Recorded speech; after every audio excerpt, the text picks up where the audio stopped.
सत श्री अकाल, स्वागत है। मैं गुरप्रीत सिंह। तुहाडा मुद्दा साडी जिम्मेदारी देख रहे हो तुसीं।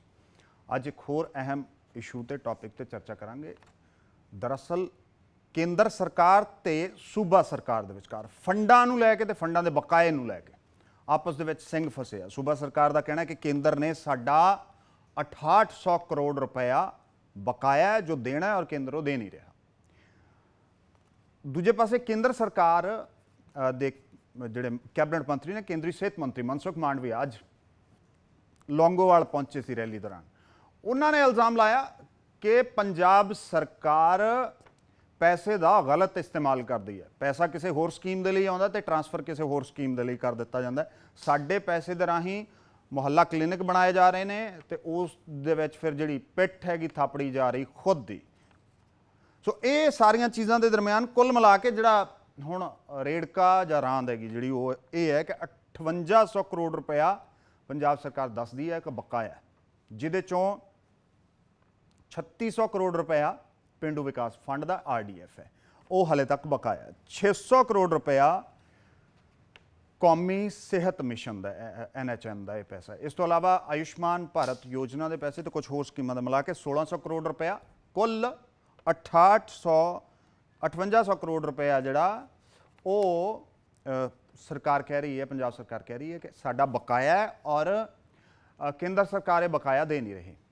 पंजाब सरकार दे वल्लों ये भी कहा गया है कि केंद्र सरकार संविधान की भावना के उल्ट काम कर रही है, संघी ढांचे को नुकसान पहुँचाया जा रहा है। फंड देना केंद्र सरकार का फर्ज है सूबे नूं, क्योंकि टैक्सेस भी सेंट्रलाइज हो चुके हैं।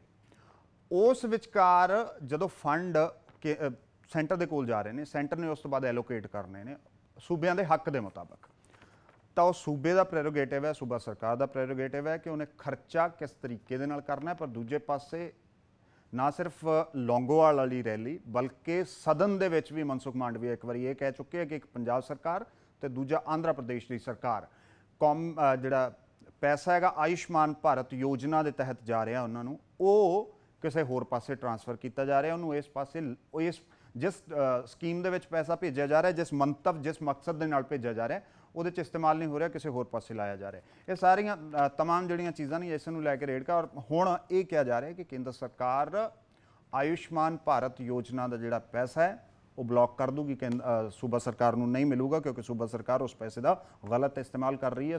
उस मिशन की जिहड़ी भावना हैगी ਜਾਂ जिस मंतव के नाल पैसा भेजा जाता उस तो हट चुकी है सूबा सरकार। सो इसे ते अज की चर्चा करांगे। उस तो पहला एक रिपोर्ट देखते हैं।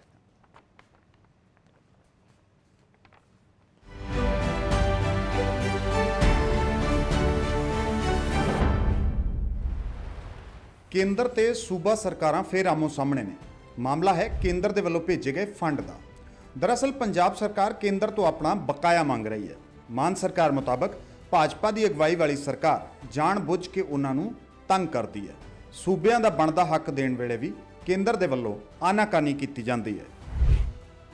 पंजाब सरकार के मुताबक केंद्र वल इस वेले पंजाब का 5800 करोड़ रुपए का बकाया है। पंजाब के वित्त विभाग ने इस ते मुख्यमंत्री तो फौरी कदम चुकने की मांग की है। वित्त विभाग के मुताबिक पंजाब सरकार ने केंद्र के कोलों पेंडू विकास फंड का 3600 करोड़, कौमी सेहत मिशन का 600 करोड़ ते बाकी स्कीमां का 1600 करोड़ रुपया बकाया लेना है। पंजाब सरकार जदों अपना बकाया मांग रही है उदों केंद्रीय सेहत मंत्री पंजाब सरकार ते पैसे की दुरवरतों का इल्जाम ला रहे हैं। लौंगोवाल भाजपा की रैली च पहुंचे केंद्रीय सेहत मंत्री मनसुख मांडविया ने कहा कि सरकार ने आयुष्मान योजना के पैसे नाल मुहल्ला क्लीनिक बनाए जो केंद्र के फंड की गलत वरतों है। हालांकि पंजाब सरकार मुताबक यह सूबे का अधिकार है कि वह अपने पैसे नूं लोकां दी भलाई लई वरतण वास्ते खुद फैसला लैण दे समर्थ रहे। तुहानूं दस दईए पंजाब दे विच इस वक्त करीब 3029 सेहत केंद्र या डिस्पेंसरियां नूं आम आदमी क्लीनिकां दे विच बदलिया जा चुका है। कोई योजना बनती है तो सरकार की ग्रांट योजना के लिए होती है। आपने मेरी सारी योजना का नाम ही बदल दिया और उसको मोहल्ला क्लिनिक कर दिया, तो मुझे ग्रांट देने का तो कोई मतलब नहीं। तो फिर अनाउंसमेंट किया राजनीति करने के लिए, फिर हमारी पंजाब की जनता को गुमराह करने के लिए 2 दिन का विशेष सत्र बुलाने के लिए आह्वान किया। ਕੇਂਦਰ ਸਰਕਾਰ ਨੇ ਇਸ ਮੁੱਦੇ ਤੇ ਪੰਜਾਬ ਸਰਕਾਰ ਨੂੰ 6 ਫਰਵਰੀ ਨੂੰ ਇੱਕ ਖੱਤ ਵੀ ਲਿਖਿਆ ਸੀ, ਜਿਸ ਦੇ ਵਿੱਚ ਮੰਤਰਾਲੇ ਨੇ ਕਿਹਾ ਸੀ ਕਿ ਪੰਜਾਬ ਸਰਕਾਰ ਨੇ ਆਯੁਸ਼ਮਾਨ ਯੋਜਨਾ ਦੀ ਭਾਵਨਾ ਨੂੰ ਤਬਾਹ ਕਰ ਦਿੱਤਾ ਹੈ। ਕੇਂਦਰੀ ਸਿਹਤ ਮੰਤਰੀ ਮਨਸੁਖ ਮਾਂਡਵੀਆ ਨੇ ਸਦਨ ਦੇ ਵਿੱਚ ਵੀ ਇੱਥੋਂ ਤੱਕ ਕਿਹਾ ਸੀ ਕਿ ਪੰਜਾਬ ਤੇ ਆਂਧਰਾ ਪ੍ਰਦੇਸ਼ ਦੀਆਂ ਸਰਕਾਰਾਂ ਕੇਂਦਰੀ ਫੰਡਾਂ ਦਾ ਨਾਂ ਬਦਲ ਕੇ ਪੈਸੇ ਦਾ ਇਸਤੇਮਾਲ ਕਰਦੀਆਂ ਨੇ। Bureau report, daily post. So ਇਸੇ ਤੇ ਅੱਜ ਦੀ ਚਰਚਾ ਕਰਾਂਗੇ। ਜਿਹੜੇ ਸਵਾਲ ਨੇ ਕੁਝ ਉਹ ਉਹਨਾਂ ਤੇ ਇੱਕ ਵਾਰੀ ਨਜ਼ਰ ਮਾਰ ਲਈਏ। ਇਸ ਮਾਮਲੇ ਦੇ ਵਿੱਚ ਅਹਿਮ ਸਵਾਲ ਕਿਹੜੇ ਔਰ ਇਸ ਮਾਮਲੇ ਨੂੰ ਲੈ ਕੇ ਦਰਅਸਲ ਦੋਵਾਂ ਧਿਰਾਂ ਦਾ ਕਹਿਣਾ ਕੀ ਹੈ ਕਿ ਕੇਂਦਰ ਸਰਕਾਰ ਸੂਬਾ ਸਰਕਾਰਾਂ ਨੂੰ ਤੰਗ ਕਰ ਰਹੀ ਹੈ ਜਦੋਂ ਪੈਸਾ ਵਾਪਸ ਸੂਬਿਆਂ ਨੂੰ ਦਿੱਤਾ ਜਾਣਾ ਹੁੰਦਾ ਹੈ। ਫੰਡ ਰੋਕਣ ਦੇ ਵਿੱਚ ਕਿਹੜੀ ਸਿਆਸਤ ਕੰਮ ਕਰਦੀ ਔਰ ਜੇ ਸਿਆਸਤ ਕੰਮ ਕਰਦੀ ਤਾਂ ਇਹ ਸਿਆਸਤ ਵਿਕਾਸ ਨੂੰ ਠੱਲ ਪਾਉਣ ਵਾਲੀ ਸਿਆਸਤ ਹੈ। ਇਹ ਹੁੰਦੇ ਕੰਮ ਰੋਕਣ ਵਾਲੀ ਸਿਆਸਤ ਹੈ। ਇਹ ਕਿੰਨੀ ਕੁ ਜਾਇਜ਼ ਹੈ? ਕਿ ਸਰਕਾਰ ਨੇ ਆਯੁਸ਼ਮਾਨ ਯੋਜਨਾ ਜਿਹੜੀ ਸੂਬਾ ਸਰਕਾਰ ਨੇ ਉਸ ਦੇ ਉਲਟ ਕੰਮ ਕੀਤਾ ਜੋ ਦਾਵਾ ਬੀਜੇਪੀ ਕਰਦੀ ਹੈ ਜਾਂ ਭਾਰਤੀ ਜਨਤਾ ਪਾਰਟੀ ਦੇ ਜਿਹੜੇ ਕੈਬਨਿਟ ਮੰਤਰੀ ਨੇ ਸੈਂਟਰ ਗਵਰਨਮੈਂਟ ਦੇ ਮਨਸੁਖ ਮਾਂਡਵੀਆ ਉਹਨਾਂ ਦੇ ਵੱਲੋਂ ਜੋ ਅੱਜ ਦਾਵਾ ਕੀਤਾ ਗਿਆ ਕਿ ਇਸ ਤੋਂ ਪਹਿਲਾਂ ਸਦਨ ਦੇ ਵਿੱਚ ਵੀ ਹਾਲਾਂਕਿ ਕਹਿ ਚੁੱਕੇ ਨੇ ਕਿ ਪੰਜਾਬ ਤੇ ਆਂਧਰਾ ਪ੍ਰਦੇਸ਼ ਆਯੁਸ਼ਮਾਨ ਯੋਜਨਾ ਦਾ ਪੈਸਾ ਹੋਰ ਪਾਸੇ ਟ੍ਰਾਂਸਫਰ ਕਰ ਦਿੰਦੇ ਆ ਤੇ ਇਹਦੀ ਭਾਵਨਾ ਦੇ ਉਲਟ ਕੰਮ ਕਰ ਰਹੇ ਹੈਗੇ। ਡਰ ਇਹ ਵੀ ਦਿਖਾਇਆ ਜਾ ਰਿਹਾ ਹੁਣ ਕਿ ਅਸੀਂ ਆਯੁਸ਼ਮਾਨ ਯੋਜਨਾ ਦੇ ਪੈਸੇ ਰੋਕ ਦੇਵਾਂਗੇ ਕਿਉਂਕਿ ਤੁਸੀਂ ਉਸ ਯੋਜਨਾ ਦੇ ਮੁਤਾਬਕ ਕੰਮ ਹੀ ਨਹੀਂ ਕਰ ਰਹੇ। ਸੋ ਇਹ ਕੁਝ ਸਵਾਲ ਨੇ ਔਰ ਇਸੇ ਤੇ ਅੱਜ ਦੀ ਚਰਚਾ ਫੰਡ ਰੋਕਣ ਵਾਲੀ ਸਿਆਸਤ ਕਿੰਨੀ ਕੁ ਜਾਇਜ਼ ਹੈ। ਸੂਬਿਆਂ ਦਾ ਜਿਹੜਾ ਹੱਕ ਹੈ, ਜਿਹੜੀ ਟੈਕਸੇਸ਼ਨ ਹੈ, ਉਹ ਹੁਣ ਦੇਖ ਲਈਏ ਕਿ ਮੇਜਰਲੀ ਟੈਕਸੇਸ਼ਨ ਸੈਂਟਰਲਾਈਜ਼ ਹੋ ਗਈ। ਉਹ ਇੱਕ ਕੇਂਦਰੀਕਰਨ ਟੈਕਸੇਸ਼ਨ ਦਾ ਹੋ ਗਿਆ। ਸੂਬਿਆਂ ਦੇ ਕੋਲ ਜਿਹੜੇ ਇਨਕਮ ਦੇ ਸੋਰਸਿਸ ਨੇ ਬਹੁਤ ਥੋੜੇ ਬਚੇ। ਵੈਟ ਹੈ ਜਾਂ ਕੁਝ ਹੋਰ ਐਕਸਾਈਜ਼ ਵਗੈਰਾ ਤੋਂ ਜਿਹੜਾ ਪੈਸਾ ਆਉਣਾ ਉਹੀ ਬਚਿਆ। ਬਾਕੀ ਦੇ ਜਿੰਨੇ ਵੀ ਟੈਕਸਸ ਸੀਗੇ ਉਹ ਹੁਣ ਸੈਂਟਰਲਾਈਜ਼ ਹੋ ਗਏ, ਕੇਂਦਰੀਕਰਨ ਹੋ ਗਿਆ ਤੇ ਇੱਕੋ ਪੁਆਇੰਟ ਤੇ ਹੁਣ ਉਹ ਜਾਂਦੇ ਆ, ਫਿਰ ਉੱਥੋਂ ਐਲੋਕੇਟ ਕੀਤੇ ਜਾਂਦੇ ਆ ਵਾਪਸ। ਉਹਦੇ ਵਿੱਚ ਵੀ ਅਕਸਰ ਅਸੀਂ ਇਸ ਤਰ੍ਹਾਂ ਦੀਆਂ ਖਬਰਾਂ ਸੁਣਦੇ ਹਾਂ ਕਿ ਕੇਂਦਰ ਸਰਕਾਰ ਨੇ ਜਿਹੜਾ ਪੈਸਾ ਉਹ ਵਕਤ ਸਿਰ ਨਹੀਂ ਭੇਜਿਆ ਜਾਂ ਕਈ ਵਾਰ 3-3 ਮਹੀਨੇ ਦਾ ਪੈਸਾ GST ਦਾ ਫੰਡ ਹੈ ਜਿਹੜਾ ਉਹ ਰੁਕਿਆ ਰਹਿੰਦਾ ਹੈ। ਪਿਛਲੀ ਗਵਰਨਮੈਂਟ ਦੇ ਵਿੱਚ ਵੀ ਇਹੀ ਖਬਰਾਂ ਸੁਣਨ ਨੂੰ ਮਿਲਦੀਆਂ ਸੀ। ਇਸ ਤੋਂ ਇਲਾਵਾ ਫਿਰ ਜਿਹੜਾ ਰੂਰਲ ਡਿਵੈਲਪਮੈਂਟ ਫੰਡ ਹੈ ਉਸ ਨੂੰ ਲੈ ਕੇ ਵੀ ਇਹ ਸਵਾਲ ਉੱਠਦੇ ਆ ਕੇਂਦਰ ਸਰਕਾਰ ਤੇ। ਕੇਂਦਰ ਸਰਕਾਰ ਉਹ ਸੂਬੇ ਜਿੱਥੇ ਗੈਰ BJP ਸ਼ਾਸਿਤ ਜਿਹੜੇ ਸੂਬੇ ਨੇ, ਜਿੱਥੇ ਹੋਰ ਸਰਕਾਰਾਂ ਨੇ, ਉੱਥੇ ਪੈਸਿਆਂ ਦੀ ਐਲੋਕੇਸ਼ਨ ਦੇ ਵਿੱਚ ਵੀ ਮਤਲਬ ਜਿਹੜਾ ਉਹਨਾਂ ਦਾ ਹੱਕ ਹੈ ਉਸ ਹੱਕ ਨੂੰ ਵੀ ਨਹੀਂ ਦਿੱਤਾ ਜਾ ਰਿਹਾ ਔਰ ਉਸ ਹੱਕ ਦੇ ਲਈ ਵੀ ਹਾੜੇ ਕੱਢਣੇ ਪੈਂਦੇ ਆ। ਇਹ ਸੂਬਾ ਸਰਕਾਰ ਦਾ ਕਹਿਣਾ ਹੈ। ਇਸੇ ਤੇ ਅੱਜ ਦੀ ਚਰਚਾ ਕਰਾਂਗੇ। ਤੁਸੀਂ ਆਪਣੀ ਰਾਏ, ਆਪਣਾ ਸੁਝਾਅ ਜਾਂ ਕੋਈ ਸਵਾਲ ਸਾਡੇ ਨਾਲ ਸਾਂਝਾ ਕਰ ਸਕਦੇ ਹੋ। ਸਾਡੇ ਸੋਸ਼ਲ ਮੀਡੀਆ ਦੇ ਜਿੰਨੇ ਅਕਾਊਂਟਸ ਨੇ, ਫੇਸਬੁੱਕ ਤੇ, YouTube ਤੇ, ਤੁਸੀਂ ਉੱਥੇ ਵੀ ਆਪਣਾ ਸਵਾਲ ਪੁੱਛ ਸਕਦੇ ਹੋ ਜਦੋਂ ਇਹ ਪ੍ਰੋਗਰਾਮ ਲਾਈਵ ਜਾ ਰਿਹਾ। ਔਰ ਤੁਸੀਂ ਥੱਲੇ ਨੰਬਰ ਫਲੈਸ਼ ਹੋ ਰਹੇ ਆ, ਸਿੱਧਾ ਫੋਨ ਵੀ ਕਰ ਸਕਦੇ ਹੋ। ਸੋ ਇਸੇ ਚਰਚਾ ਹੈਗੀ ਜਿਹੜੀ ਉਹ ਕਰਾਂਗੇ ਤੇ ਇਸ ਮਾਮਲੇ ਤੇ ਗੱਲਬਾਤ ਕਰਨ ਦੇ ਲਈ ਦੋ ਖਾਸ ਮਹਿਮਾਨ ਮੇਰੇ ਨਾਲ ਜੁੜੇ ਹੋਏ ਆ। ਜੈਬੰਤ ਸਿੰਘ ਭਾਰਤੀ ਜਨਤਾ ਪਾਰਟੀ ਦਾ ਪੱਖ ਰੱਖਣਗੇ। ਬਹੁਤ ਸਵਾਗਤ ਹੈ ਜੈਬੰਤ ਜੀ। ਤੇ ਜਗਤਾਰ ਸਿੰਘ ਸੰਘੇੜਾ ਆਮ ਆਦਮੀ ਪਾਰਟੀ ਦਾ ਪੱਖ ਰੱਖਣਗੇ। ਸੰਘੇੜਾ ਸਾਹਿਬ ਬਹੁਤ ਸਵਾਗਤ। ਜੈਬੰਤ ਜੀ ਤੁਹਾਡੇ ਤੋਂ ਸ਼ੁਰੂਆਤ ਕਰਦੇ ਹਾਂ। ਪਹਿਲਾਂ ਤਾਂ ਇਹ ਹੈ ਕਿ 5800 ਕਰੋੜ ਰੁਪਏ ਦਾ ਬਕਾਇਆ ਪਿਆ ਹੈ ਸੂਬੇ ਦਾ ਔਰ ਇਹ ਜਿਹੜਾ ਬਕਾਇਆ ਇਹ ਤਾਂ ਤੁਹਾਨੂੰ ਵੀ ਕਹਿਣਾ ਚਾਹੀਦਾ ਹੈ ਸਟੇਟ ਲੀਡਰਸ਼ਿਪ ਨੂੰ ਵੀ, BJP ਦੀ ਨੂੰ, ਕਿ ਘੱਟੋ ਘੱਟ ਸਾਡੇ ਸੂਬੇ ਦਾ ਜਿਹੜਾ ਵਿਕਾਸ ਹੈ ਉਹਦੇ ਵਿੱਚ ਤਾਂ ਕੋਈ ਖੜੋਤ ਨਾ ਆਵੇ ਨਾ। ਉਹ ਪੈਸਾ ਕਿਉਂ ਰੋਕਿਆ ਜਾ ਰਿਹਾ ਜਿਵੇਂ ਦਾਵਾ ਪੰਜਾਬ ਸਰਕਾਰ ਕਰ ਰਹੀ ਹੈ?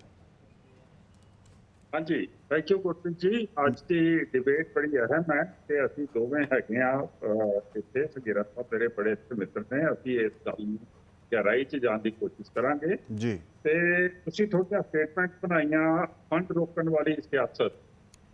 ਇਹਦੇ ਵਿੱਚ ਕੋਈ ਸਿਆਸਤ ਨਹੀਂ ਹੈ। ਫੰਡ ਨੂੰ ਰੋਕ ਕੇ ਸਾਨੂੰ ਕੁਝ ਫਾਇਦਾ ਨਹੀਂ ਹੋ ਰਿਹਾ।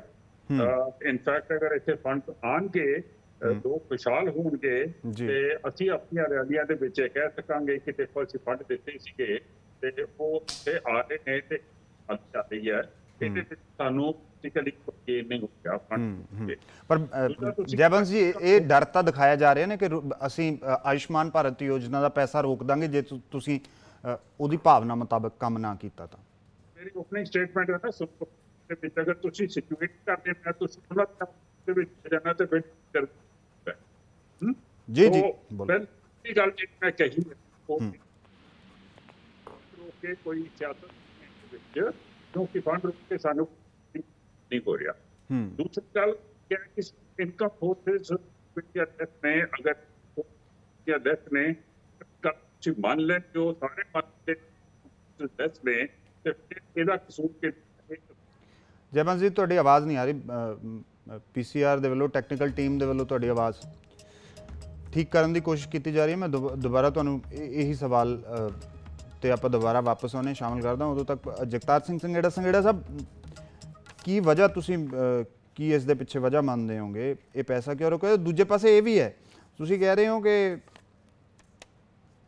ਸਰਕਾਰ ਦੇ ਵੱਲੋਂ ਕੇਂਦਰ ਦੇ ਵੱਲੋਂ ਇਹ ਵੀ ਡਰ ਦਿਖਾਇਆ ਜਾ ਰਿਹਾ ਹੈ ਕਿ ਤੁਹਾਨੂੰ ਆਯੁਸ਼ਮਾਨ ਭਾਰਤ ਯੋਜਨਾ ਦਾ ਪੈਸਾ ਜਿਹੜਾ ਉਹ ਵੀ ਰੋਕ ਦਿੱਤਾ ਜਾਊਗਾ। ਫਿਰ ਤੁਸੀਂ ਉਸ ਪੈਸੇ ਨੂੰ ਕਿਸੇ ਹੋਰ ਸਕੀਮ ਦੇ ਵਿੱਚ ਟ੍ਰਾਂਸਫਰ ਕਿਉਂ ਕਰ ਰਹੇ ਹੋਗੇ? ਮਤਲਬ ਜਿਹੜਾ ਆਯੁਸ਼ਮਾਨ ਭਾਰਤ ਯੋਜਨਾ ਆਪਣੀ ਇੱਕ ਸਕੀਮ ਹੈ ਸੈਂਟਰ ਗਵਰਨਮੈਂਟ ਦੀ, ਉਹਦਾ ਆਪਣਾ ਇੱਕ ਲੇਆਊਟ ਹੈ, ਆਪਣਾ ਇੱਕ ਪਲਾਨ ਹੈ, ਆਪਣੀ ਇੱਕ ਐਗਜ਼ੀਕਿਊਸ਼ਨ ਹੈ ਉਹਦੀ, ਤੇ ਤੁਸੀਂ ਉਹਨੂੰ ਹੋਰ ਪਾਸੇ ਕਿਉਂ ਟ੍ਰਾਂਸਫਰ ਕਰ ਰਹੇ ਹੋ? ਫਿਰ ਗੁਰਪ੍ਰੀਤ ਜੀ ਇਹ ਤਾਂ ਇੱਕ ਬਹਾਨਾ ਆ। ਇਹ ਇੱਕ ਬਹਾਨਾ ਆ। ਆਯੁਸ਼ਮਾਨ ਦਾ ਤਾਂ ਜੇ ਮਤਲਬ ਫੰਡ ਆਇਆ ਵੀ ਨਹੀਂ ਹੈਗੇ।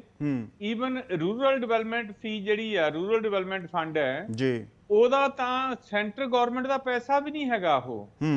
ਉਹ ਜਿਹੜਾ ਪੈਸਾ ਆ ਬਿਲਕੁਲ ਪੰਜਾਬ ਦਾ ਆ। ਜਿੰਨੀ ਜਿਣਸ ਕੇਂਦਰ ਸਰਕਾਰ ਖਰੀਦਦੀ ਆ ਸੈਂਟਰਲ ਪੂਲ ਵਾਸਤੇ, ਉਹ ਜਿਹੜਾ ਪੀਡੀਐਫ ਸਿਸਟਮ ਆ ਉਹਦੇ ਵਾਸਤੇ, ਜੋ ਸਬਸਿਡਾਈਜ਼ਡ ਫੂਡ ਦੇਣਾ ਹੁੰਦਾ ਉਹਦੇ ਵਾਸਤੇ, ਉਹਦੇ ਵਿੱਚੋਂ ਉਹ ਮਤਲਬ ਇੱਕ ਉਹਦਾ ਖਰੀਦ ਦਾ ਹਿੱਸਾ ਆ। ਖਰੀਦ ਦੀ ਜਿਹੜੀ ਅਦਾਇਗੀ ਆ ਉਹਦਾ ਇੱਕ ਹਿੱਸਾ ਆ। ਉਹ ਟੈਕਸਸ ਨੇ ਚਾਹੇ ਉਹ ਲੈਵੀ ਹੈ, ਤੇ ਉਹ ਕੇਂਦਰ ਦੇ ਫੰਡ ਨਹੀਂ ਹੈਗੇ। ਉਹਦੇ ਨਾਲ ਇਹ ਸ਼ਰਤਾਂ ਦਾ ਜਾਂ ਦੂਸਰੀ ਚੀਜ਼ਾਂ ਦਾ ਸੰਬੰਧ ਵੀ ਕੋਈ ਨਹੀਂ, ਪਰ ਉਹ ਵੀ ਰੋਕ ਕੇ ਬੈਠੇ ਆ।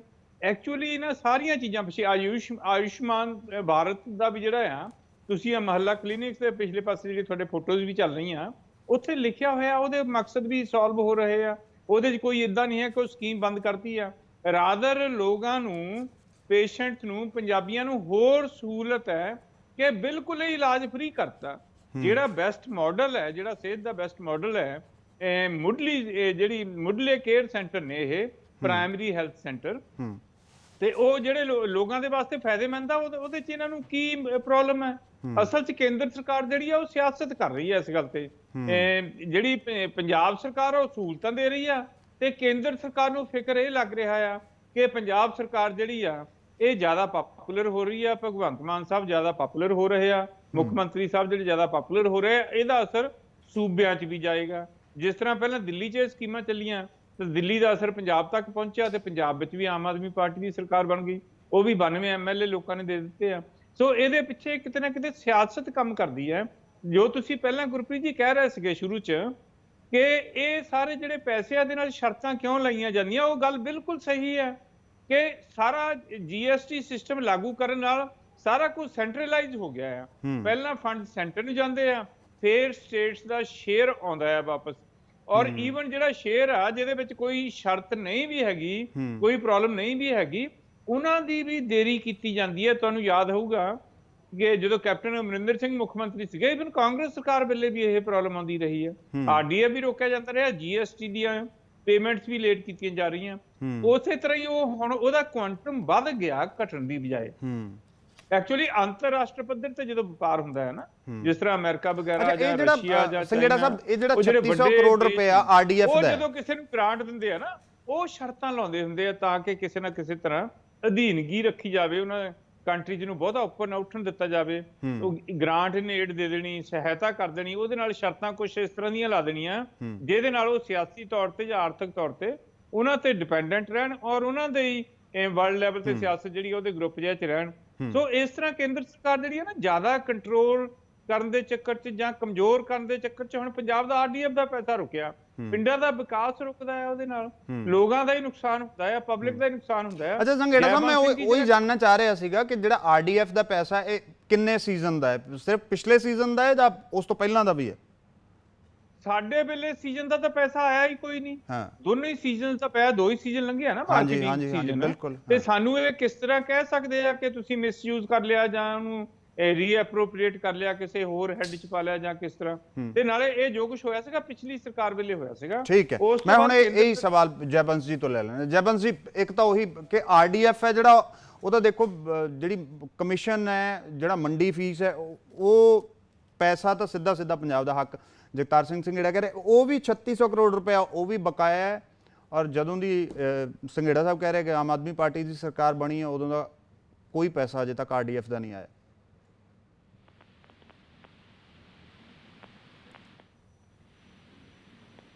ਗੁਰਪ੍ਰੀਤ ਜੀ ਹੁਣ ਆ ਰਹੀ ਹੈ ਮੇਰੀ ਆਵਾਜ਼? ਜੀ ਜੀ, ਤੁਸੀਂ ਕੰਟੀਨਿਊ ਕਰੋ ਸਰ। ਗੁਰਪ੍ਰੀਤ ਜੀ ਹੁਣ ਆ ਰਹੀ ਹੈ? ਜੀ ਬਿਲकुल ਆ ਰਹੀ ਹੈ, ਮੈਂ ਸੁਣ ਪਾ ਰਿਹਾ ਤੁਹਾਨੂੰ। ਗੁਰਪ੍ਰੀਤ ਜੀ ਕਹਿ ਨਹੀਂ ਰਹੇ ਅਸੀਂ।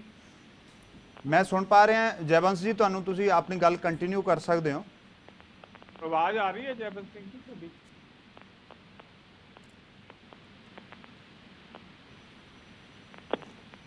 ਗੁਰਪ੍ਰੀਤ ਜੀ ਇਹ ਮੁਸ਼ਕਲ ਤਰੀਕਾ ਵੇਟ ਕਰਨ ਦਾ ਕਿ ਇੱਥੇ ਰਾਸਤੇ ਵੇਟ ਕਰਨੀ ਪੈ ਰਹੀ ਹੈ ਤੇ ਫਿਰ ਪਾਸੇ ਫਿਰ ਜਲਦੀ ਸੁਣਨ ਦੇ ਵਾਸਤੇ ਮੈਨੂੰ ਜਾਣਾ ਪੈ ਰਿਹਾ ਹੈ। So it is a very difficult way of debating. Yeah. ਇਹਨੂੰ ਕੁਝ ਠੀਕ ਕਰ ਲਈਏ ਆਪਾਂ ਨੈਕਸਟ ਟਾਈਮ ਤੋਂ ਤਾਂ ਅੱਛਾ ਰਹੇਗਾ। ਹਾਂਜੀ ਹਾਂਜੀ ਜੀ। ਐਨੀਵੇ ਮੈਂ ਹੁਣ ਪਹਿਲੀ ਗੱਲ ਜੋ ਮੈਂ ਪਹਿਲੀ ਸਟੇਟਮੈਂਟ ਬਣਾਈ ਸੀ ਉਹ ਤੁਹਾਨੂੰ ਮਿਲ ਗਈ ਸੀਗੀ ਕਿ ਨਹੀਂ ਸੀ ਮਿਲੀ? ਹਾਂਜੀ ਹਾਂਜੀ, ਉਹ ਥੋੜਾ ਜਿਹਾ ਉਹਦੇ ਚ ਆਪਾਂ ਵਿੱਚੇ ਕੱਟ ਲਾ ਗਿਆ ਨਾ, ਇਸ ਕਰਕੇ ਉਹ ਚੰਗੀ ਤਰ੍ਹਾਂ ਉਹ ਨਹੀਂ ਹੋ ਪਾਈ। ਐਨੀਵੇ ਜੋ ਮੈਂ ਪਹਿਲੇ ਕਿਹਾ ਸੀਗਾ ਉਹ ਇਹ ਸੀਗਾ ਕਿ ਅਸੀਂ ਕੋਈ ਫੰਡ ਰੋਕਣ ਦੀ ਕੋਈ ਸਿਆਸਤ ਨਹੀਂ ਹੁੰਦੀ ਹੈ। ਫੰਡ ਰੋਕ ਕੇ ਤੇ ਸਾਨੂੰ ਕੋਈ ਪੋਲੀਟੀਕਲ ਗੇਨ ਨਹੀਂ ਮਿਲ ਸਕਦਾ ਇਹਨਾਂ ਕੋਲੋਂ। ਹੁਣ ਜਿਹੜੀ ਇਸ ਗੱਲ ਦੇ ਵਿੱਚ ਪੂਰਾ ਮੁੱਦਾ ਹੈਗਾ ਨਾ ਗੁਰਪ੍ਰੀਤ ਜੀ, ਉਹ ਸੰਘੇੜਾ ਸਾਹਿਬ ਨੇ ਆਪਣੀ ਓਪਨਿੰਗ ਸਟੇਟਮੈਂਟ 'ਚ ਪਹਿਲੇ ਹੀ ਦੱਸ ਦਿੱਤਾ ਕਿ ਅਸੀਂ ਪਪੂਲਰ ਗਵਰਨਮੈਂਟ ਆ ਤੇ ਸਭ ਤੋਂ ਇਹ ਜਿਹੜਾ ਇਹ ਸੂਬੇ ਦੇ ਵਿੱਚ ਜੋ ਹੋ ਰਿਹਾ ਇਹਦਾ ਅਸਰ ਬਾਕੀ ਸਟੇਟਾਂ ਦੇ ਵਿੱਚ ਵੀ ਹੋਏਗਾ। ਨਾਓ ਦਿਸ ਇਜ਼ ਦ ਕ੍ਰਕਸ। ਇਹ ਹੈ ਪੋਲਿਟਿਕਸ।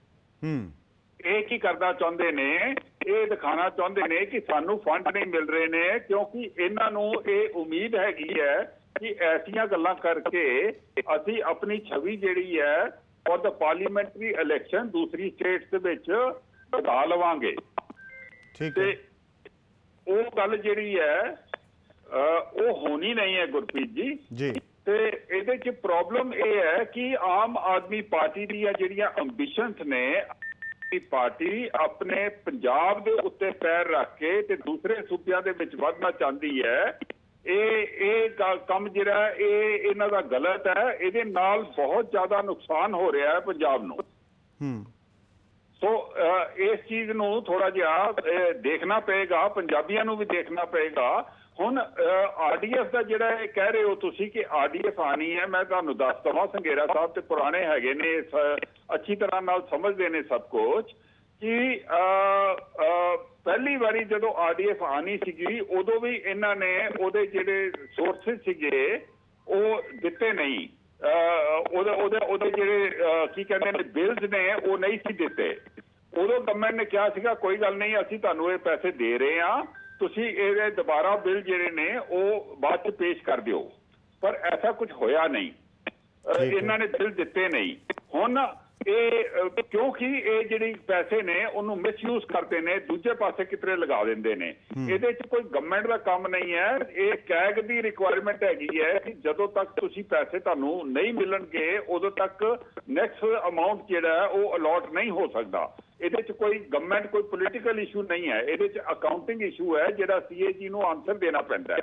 ਹਰ ਇੱਕ ਚੀਜ਼ ਦੇ ਵਿੱਚ ਅਕਾਊਂਟਿੰਗ ਇਸ਼ੂ ਹੈ ਜਿਹੜਾ ਸੀਏਜੀ ਨੂੰ ਆਨਸਰ ਦੇਣਾ ਪੈਂਦਾ ਹੈ। ਸੋ ਅਗਰ ਇਹ ਜਿਹੜਾ ਸਿਸਟਮਸ ਹੈਗੇ ਨੇ ਉਹਨਾਂ ਨੂੰ ਨਹੀਂ ਫੋਲੋ ਕਰਨਗੇ ਤੇ ਪੈਸੇ ਕਿੱਥੋਂ ਆਣਗੇ? ਤੇ ਪੈਸੇ ਨਹੀਂ ਆਣਗੇ ਤੇ ਪੰਜਾਬ ਦਾ ਵਿਕਾਸ ਕਿੱਦਾਂ ਹੋਏਗਾ? ਮੇਰੇ ਹਿਸਾਬ ਦੇ ਨਾਲ ਜਿਹੜਾ ਪੂਰਾ ਇੱਥੋਂ ਦਾ ਜਿਹੜਾ ਪ੍ਰੋਬਲਮ ਹੈਗਾ ਇਹ ਸਾਰਾ ਆਮ ਆਦਮੀ ਪਾਰਟੀ ਦਾ ਕ੍ਰੀਏਟਡ ਹੈ।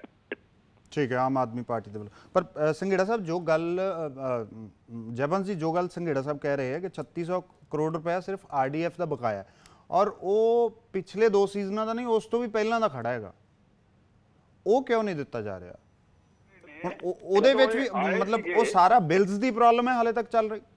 ਨਹੀਂ ਜਦੋਂ ਇਹ ਆਏ ਸੀਗੇ ਉਦੋਂ ਮੈਂ ਡਿਬੇਟ 'ਚ ਬੈਠਿਆ ਸੀਗਾ, ਉਦੋਂ ਸ਼ਾਇਦ ਸੰਘੇਰਾ ਸਾਹਿਬ ਨਹੀਂ ਹੋਣਗੇ। ਜੀ। ਉਦੋਂ ਇਹਨਾਂ ਨੇ ਕਿਹਾ ਸੀਗਾ ਕਿ ਬਈ ਅਸੀਂ ਪੁਰਾਣੇ ਬਿੱਲ ਕਲੀਅਰ ਕਰ ਦਾਂਗੇ, ਸਾਨੂੰ ਇਸ ਵੇਲੇ ਪੈਸੇ ਦੀ ਜ਼ਰੂਰਤ ਹੈ, ਤੁਸੀਂ ਪੈਸੇ ਦੇ ਦਿਓ।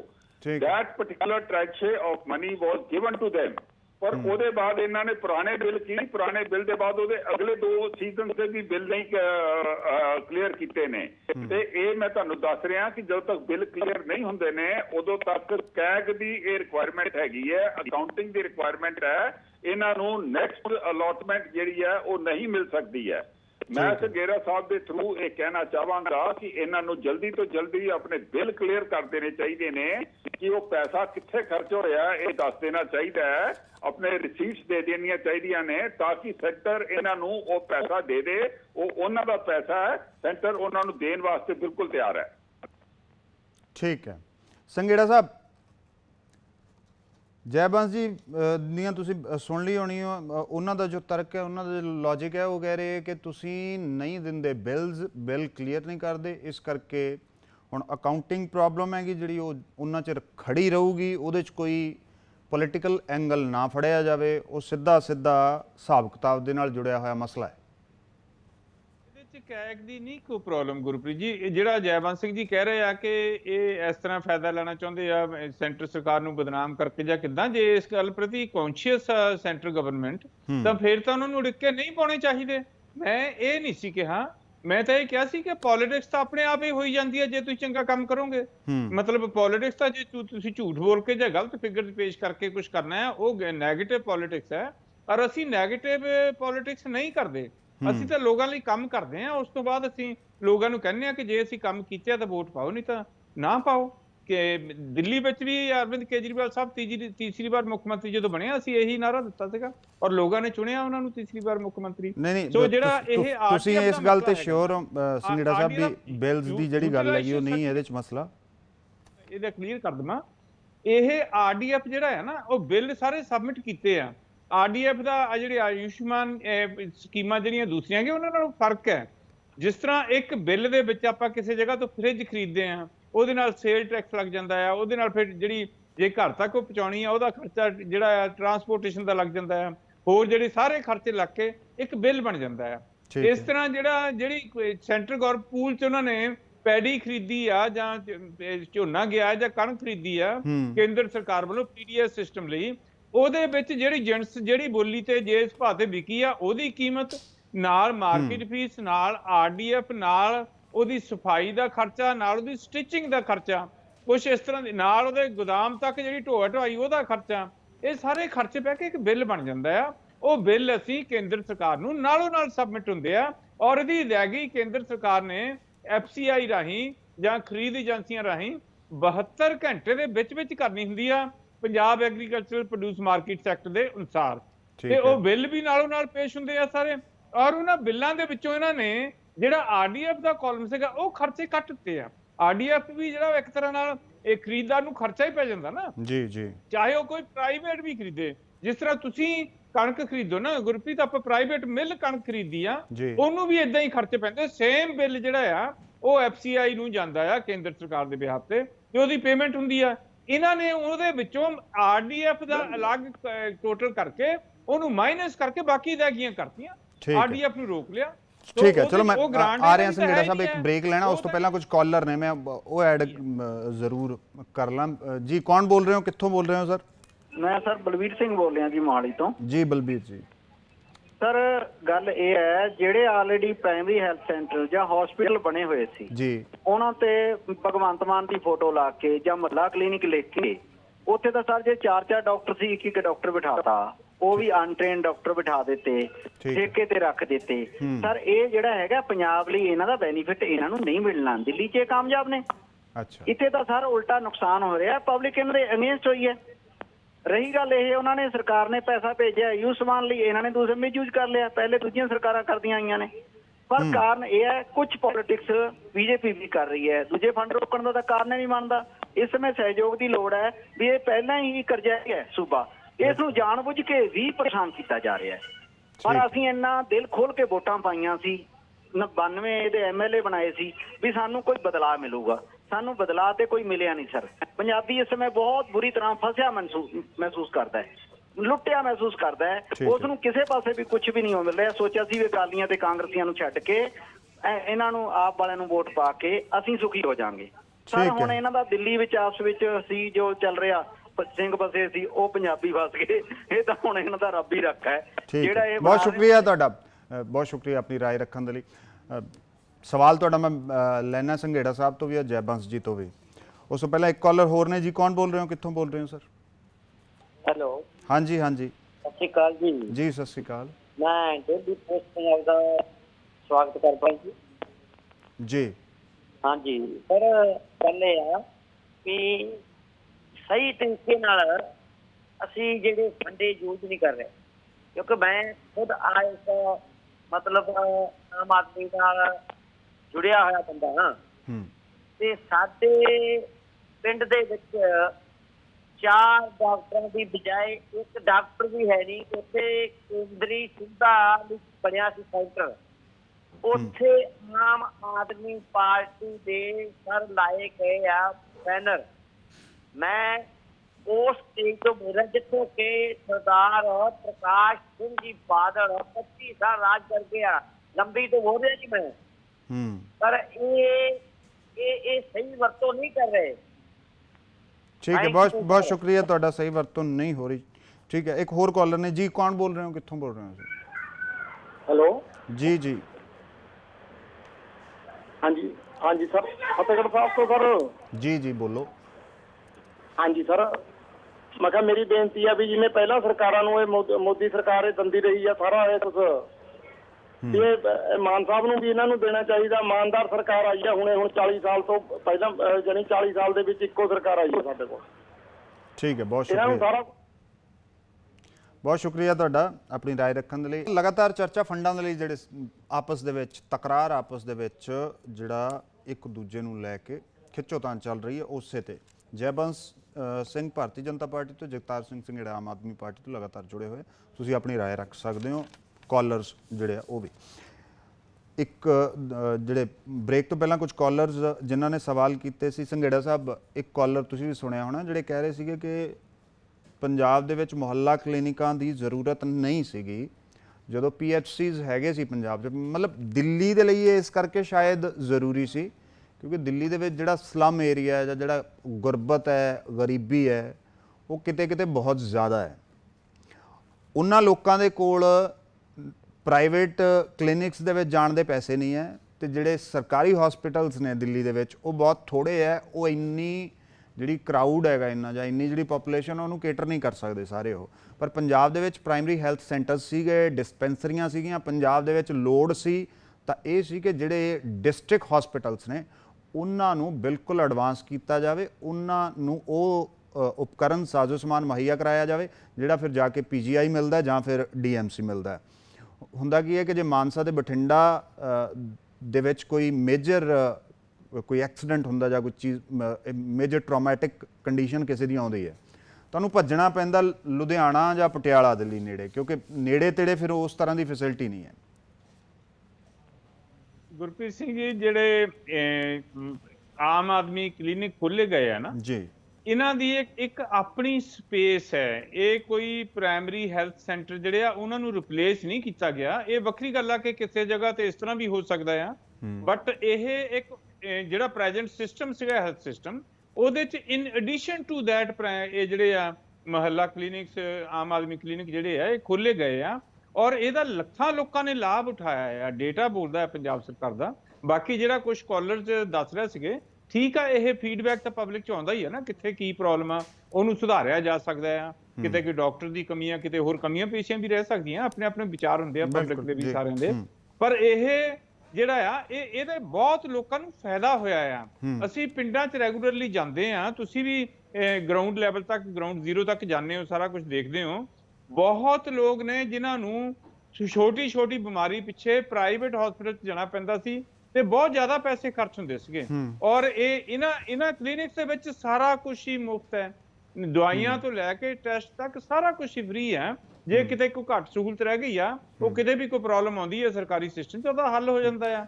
ਪਰ ਇਹ ਬਿਲਕੁਲ ਅਸਲ 'ਚ ਜਿਹੜੇ ਕਾਲਰ ਕਹਿ ਰਹੇ ਸੀਗੇ ਉਹਨਾਂ ਦਾ ਜਿਹੜਾ ਲੌਜਿਕ ਹੈ ਥੋੜਾ ਜਿਹਾ, ਜੇ ਉਹਨਾਂ ਦੀ ਭਾਵਨਾ ਜਿਹੜੀ ਉਸ ਲੌਜਿਕ ਦੀ, ਉਹ ਥੋੜਾ ਜਿਹਾ ਸਮਝੀਏ। ਉਹ ਕਹਿ ਰਹੇ ਆ ਕਿ ਆਪਣੇ ਕੋਲ ਬਲਾਕ ਲੈਵਲ ਤੇ ਤਹਿਸੀਲ ਪੱਧਰ ਤੇ ਵੀ ਹਸਪੀਟਲ ਚੰਗੇ ਸੀਗੇ, ਬਸ ਉਹਨੂੰ ਥੋੜਾ ਜਿਹਾ ਅਪਗ੍ਰੇਡ ਕਰਨ ਦੀ ਲੋੜ ਹੈਗੀ। PHCs ਜਿਹੜੇ ਪ੍ਰਾਇਮਰੀ ਹੈਲਥ ਸੈਂਟਰ ਜਾਂ ਡਿਸਪੈਂਸਰੀਆਂ ਉਹ ਪਿੰਡਾਂ 'ਚ ਹੈਗੀਆਂ ਨੇ, ਉੱਥੋਂ ਮਿਲ ਹੀ ਰਿਹਾ ਸੀ ਇਲਾਜ। ਇਸ ਕਰਕੇ ਕਲੀਨਿਕ ਆਮ ਆਦਮੀ ਕਲੀਨਿਕ 'ਚ ਜਾਂਦੇ ਆ ਜਾਂ ਡਿਸਪੈਂਸਰੀ ਜਾਂਦੇ, ਉਹਦੇ ਨਾਲ ਫਰਕ ਨਹੀਂ ਪੈਂਦਾ, ਇਲਾਜ ਮਿਲ ਹੀ ਰਿਹਾ ਸੀ।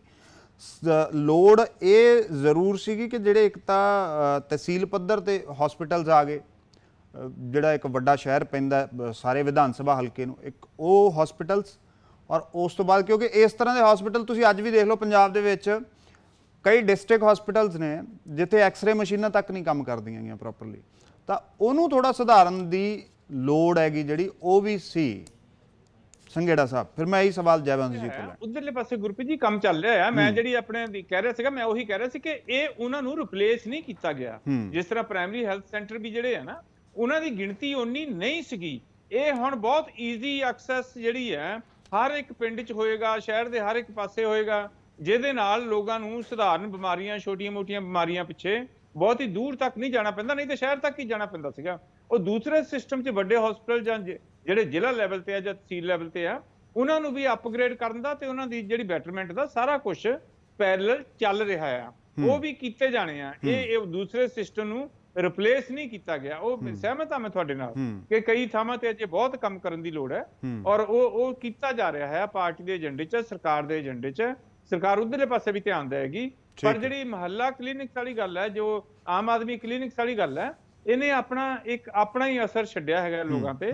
ਇੱਕ ਬਕਾਇਦਾ ਅਸੀਂ ਪਿੰਡਾਂ 'ਚ ਸਾਨੂੰ ਫੀਡਬੈਕ ਆਉਂਦੀ ਆ, ਕਈਆਂ ਥਾਵਾਂ ਤੇ ਮੁਸ਼ਕਲ ਵੀ ਆਉਂਦੀ ਹੈ ਜਿੱਥੇ ਕੋਈ ਡਾਕਟਰ ਘੱਟ ਹੈ ਜਾਂ ਕੋਈ ਡਾਕਟਰ ਸੀਗੇ ਉਹ ਛੱਡ ਗਏ, ਨਵੇਂ ਡਾਕਟਰ ਉਹਨੇ ਨਹੀਂ ਹੈਗੇ, ਉਹ ਨਾਲੋਂ ਨਾਲ ਹੱਲ ਹੋ ਰਹੀਆਂ ਆ ਤੇ ਨਾਲ ਨਵੇਂ ਵੀ ਖੋਲੇ ਜਾ ਰਹੇ ਆ।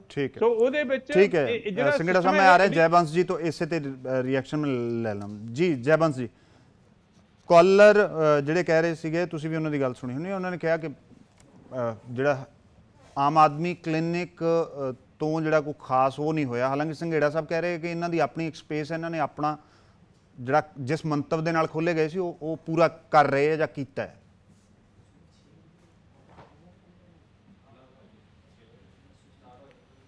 मेरी आवाज आ रही है जयवंश जी?